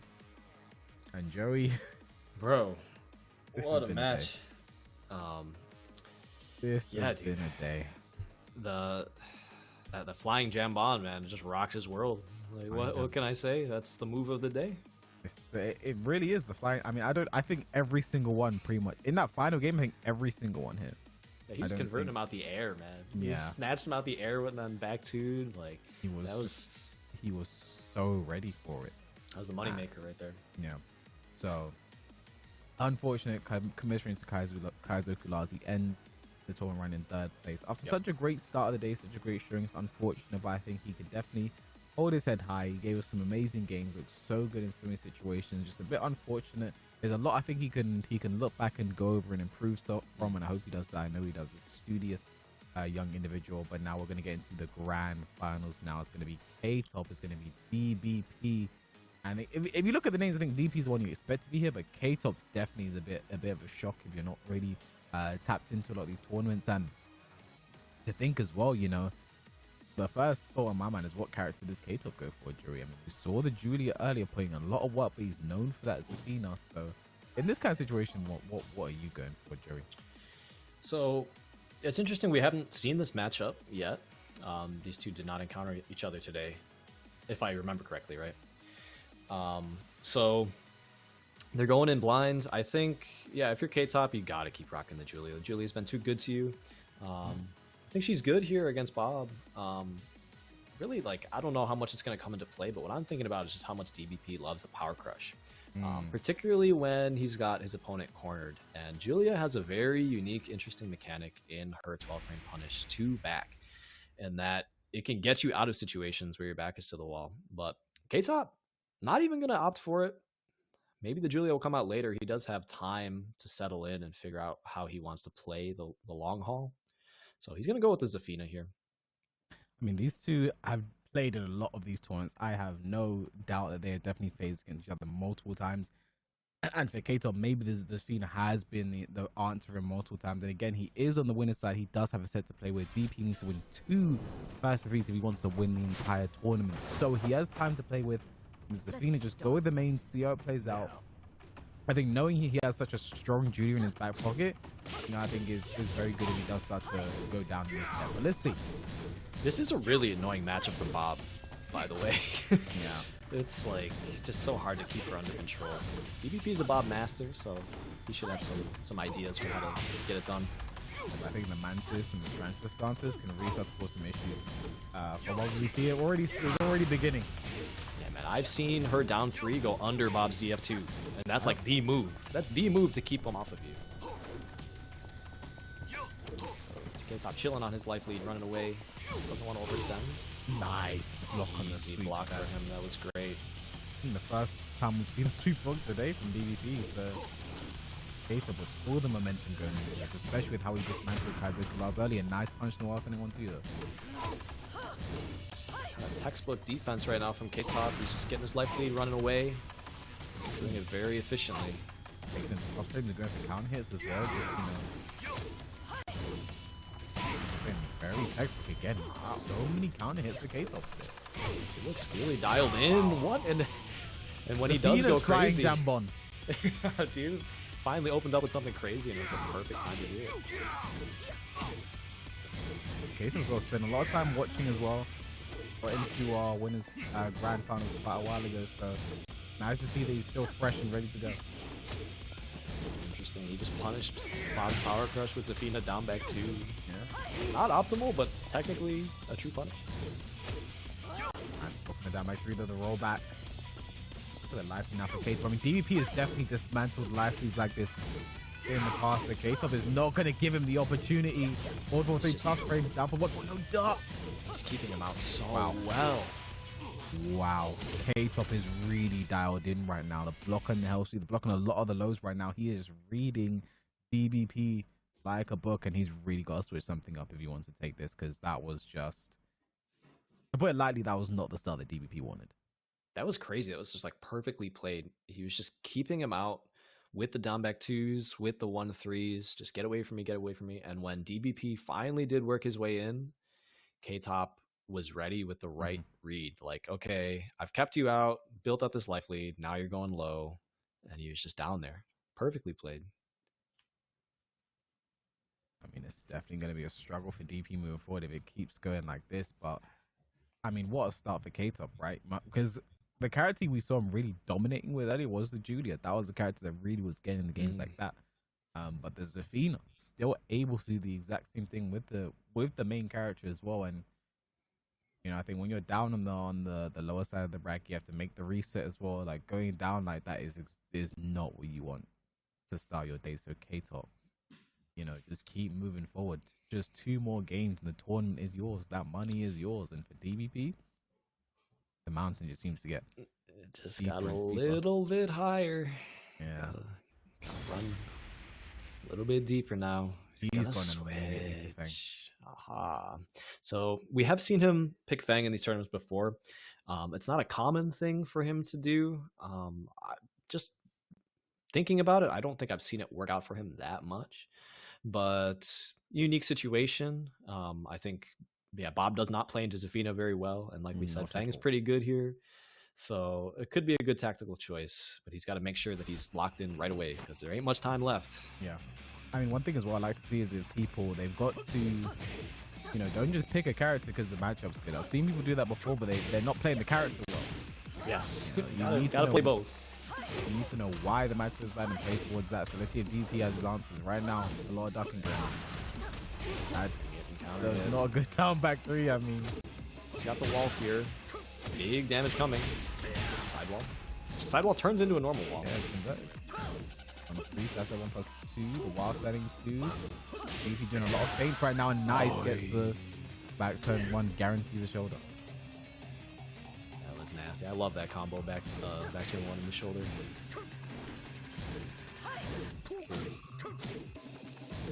stays up close. DVP, good lockdown with the pokes. Nice. Yeah, very nice movement there as well. Nice little step there, but got clipped. Oh, the classic while sending 2 into the Sabaki. Not going to get the wall though. Running 2 fast frames. He's moving Oh, well. come on, Oh take no. it. Not dead though, and he's got the rage drive to work with. He can get her away if he needs. One plus Burns it. two. Yep, burns it. 2 seconds left. Lively for K-Top, but the side step 4 counter hit. DVP. Not going to be clean, but K-Top pressed something at the last moment. Yeah, that's why he took the sweep. Nice upward. So that's a very good option in this matchup. As long as the Phoenix Star doesn't track to the left side, upward 2 goes to the left. Oh, this Fang is looking way better. Yeah. Sometimes a little matchup buff is all you need. The Pao Lao Impaler. Dead. 3 rounds straight. See, here's the thing now though, Joe. We saw this story early today. We saw K-Top lose pretty bad to a Fang. And that is then he went and go grab the Julia, and we saw how that played out. So it's going to be probably an entirely different set now. It's going to be between characters. We started with Bob versus Fina, and by the 3rd game, it's probably going to be Fang versus Julia.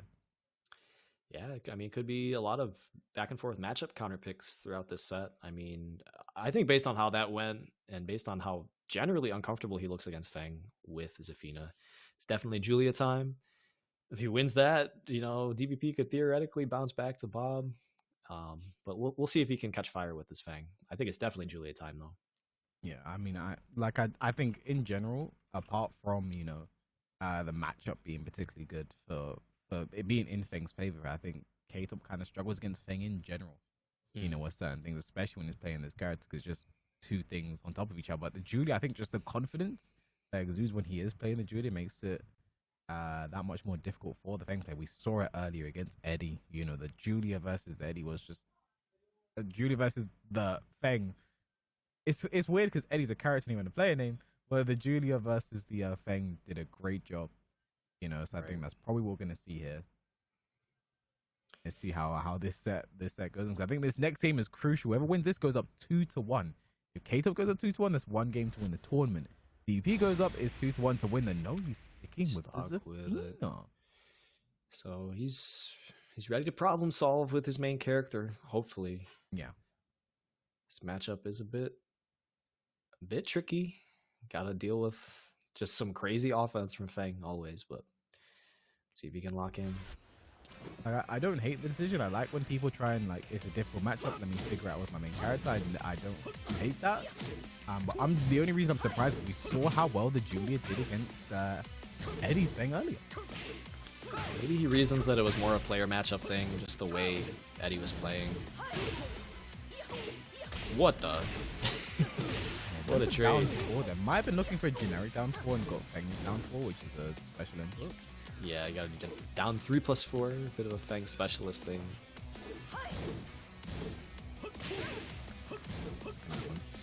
Down by 2. Want to get rage drive. Lips DDP. It should be the route. Cannot play too aggressive when Zafina has that locked and loaded. So dangerous. I-14. I-14, that's crazy. Okay, very nice for no nice. Yep, indeed. He goes back to nice. Another down by 2 down here. Been getting a lot of those today. Down back 2. He's been very successful with that. Oh, he tried down back 2 again, but no shoulder with him. The thing I noticed with DVP, I think he's making much better use of the back 4 up close than Eddie was. So this could be giving him an edge. Running 3, catch to the back, Kemba, forward 4-3, down forward 1. Nice, baits out the hop kick. Good whiff punish. K-Top making it work with the Zafina. Really good patience right there from K-Top. Now that combo sometimes doesn't work on Zafina, so I was worried about him going for it there. That was bold. I was actually surprised it worked. Down forward 1-4, gets the wall step, but no, can't peel off of the wall. Nice block, no punish on the get up kick there. Oh, nice. That's a good punish. Side wall. I'm almost dead even on life. Rage. Better be careful. Rage flash it up. Frames, 4-4-3, plus frames. What? Full finisher plate. Nice job. Yo, ducked under the back one. I need to see that like a billion more times. That was sick. I just went completely under back one and then was probably a punish as well. Because back one was sitting. Wow. Absolutely. Using that, I mean, the purpose of that move is like once you've established the snake edge, the down back 1+2, you do this move that at start of flames resembles the snake edge, and then it goes mid. It is slower than the snake edge, so it can just be fuzzy guarded, but yeah, ended up just working out kind of by chance, evading Feng's back one. That was a crazy interaction. So with that in mind, DBP, whatever character he picks in now, he is locked with until the reset. Now, the Bob definitely struggled. Like, Bob in general struggles against Zafina. Feng does considerably better, but we've seen that K-Top was able to... I respect the fact he stuck with Zafina and figured it out. Yep. So, DBP, like, now, I mean, this is a difficult decision. Do you go back to your main character? Do you stick with the Feng? He has other characters where he also plays Shaheen. He plays a bunch of other characters, but Bob is really the main for tournaments. By this decision now, DVP, your tournament is riding on this. It's gonna be the Feng, gonna stick to it. Just gonna change outfits as we go to the helipad. Yeah, clearly Feng can do it. You know, there was a crucial round lost there where he just ran into a rage drive. And that's like, it's not a character matchup thing when that happens. Like, you just had to be a bit more patient. So it's very doable with the Feng. Just at a deficit here. Needs this game to keep his tournament hopes alive. Here we go, helipad.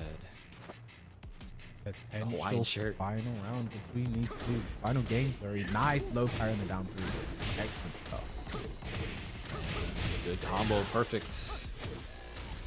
Spring kick out of there. Nice up 4-2. Very good to deal with the Scarecrow. Yeah, and he's regained his wall pressure, escaping. Shuts down the spring kick this time. A little greedy though. I didn't mind it because of the wall being right there. That wasn't really like a great combo after blocking it. True. Oh no. He tried to mash out there though. The wall is there. Is he going to break it? No, keeps it. Nice! Wow. Then that was smart. Smart to keep the wall pressure. Incredible play from K-Top. Excellent backdash. Perfect punch with a forward 4-4 to break it. That was just great awareness there from K-Top. So good. It wouldn't have gone that way if he had broken that wall. And he loves the forward 4-4. Nice generic down force through the Scarecrow, and I was scared that wouldn't hit. Trade on something. Top inching his way closer to the finish line, and he's gonna read the low kick this time.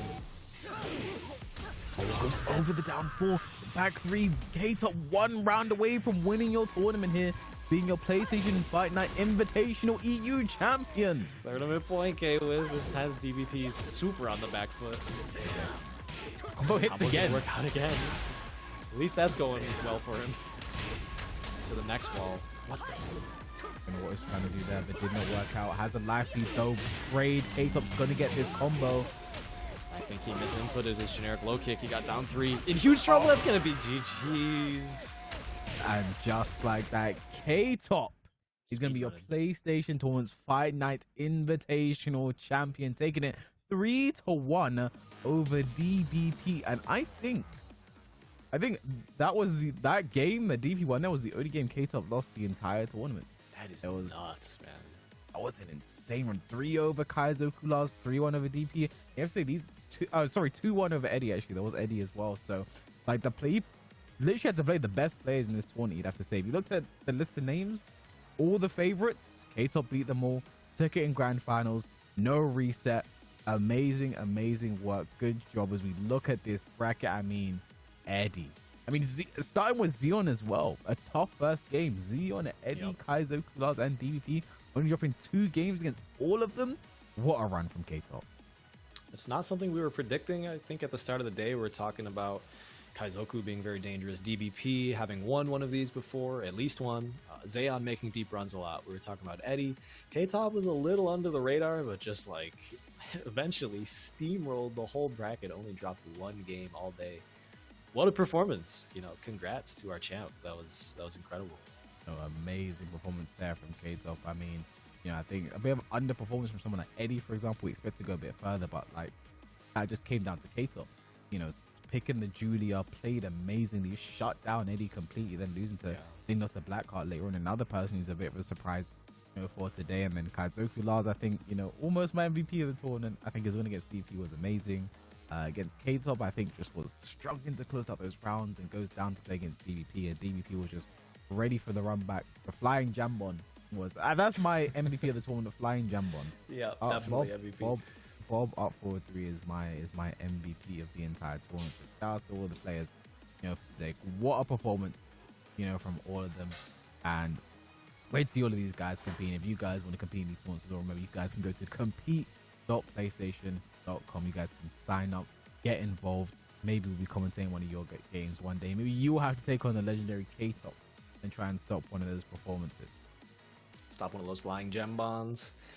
But with that, again, we want to remind you as well, there's other ways to get involved. You can head on over to the PlayStation Tournaments Community Discord, where you can find regular updates on esports events, articles, videos, and meet with others to improve your game. Scan that QR code, type in that link, whatever you got to do. That's a great place to meet other people and up your game. Be sure to check it out. And more fighting game action coming you guys way as well. We have the Street Fighter 6 PlayStation Cup. You guys can register now and take part. I've been playing a lot of Street Fighter 6 myself. I'm very much enjoying the game. I hope you guys are enjoying the game. And if you are enjoying it too much, you want to take it to the next level, you can get involved in these type of tournaments. The Street Fighter 6 Cup is taking part. You see the link down there. Get involved, because we know how good these ESL, these PlayStation tournaments are for Tekken. It may see how it starts out for Street Fighter 6 new game. I've been enjoying. Joe, you've been playing the Street Fighter 6, Joe?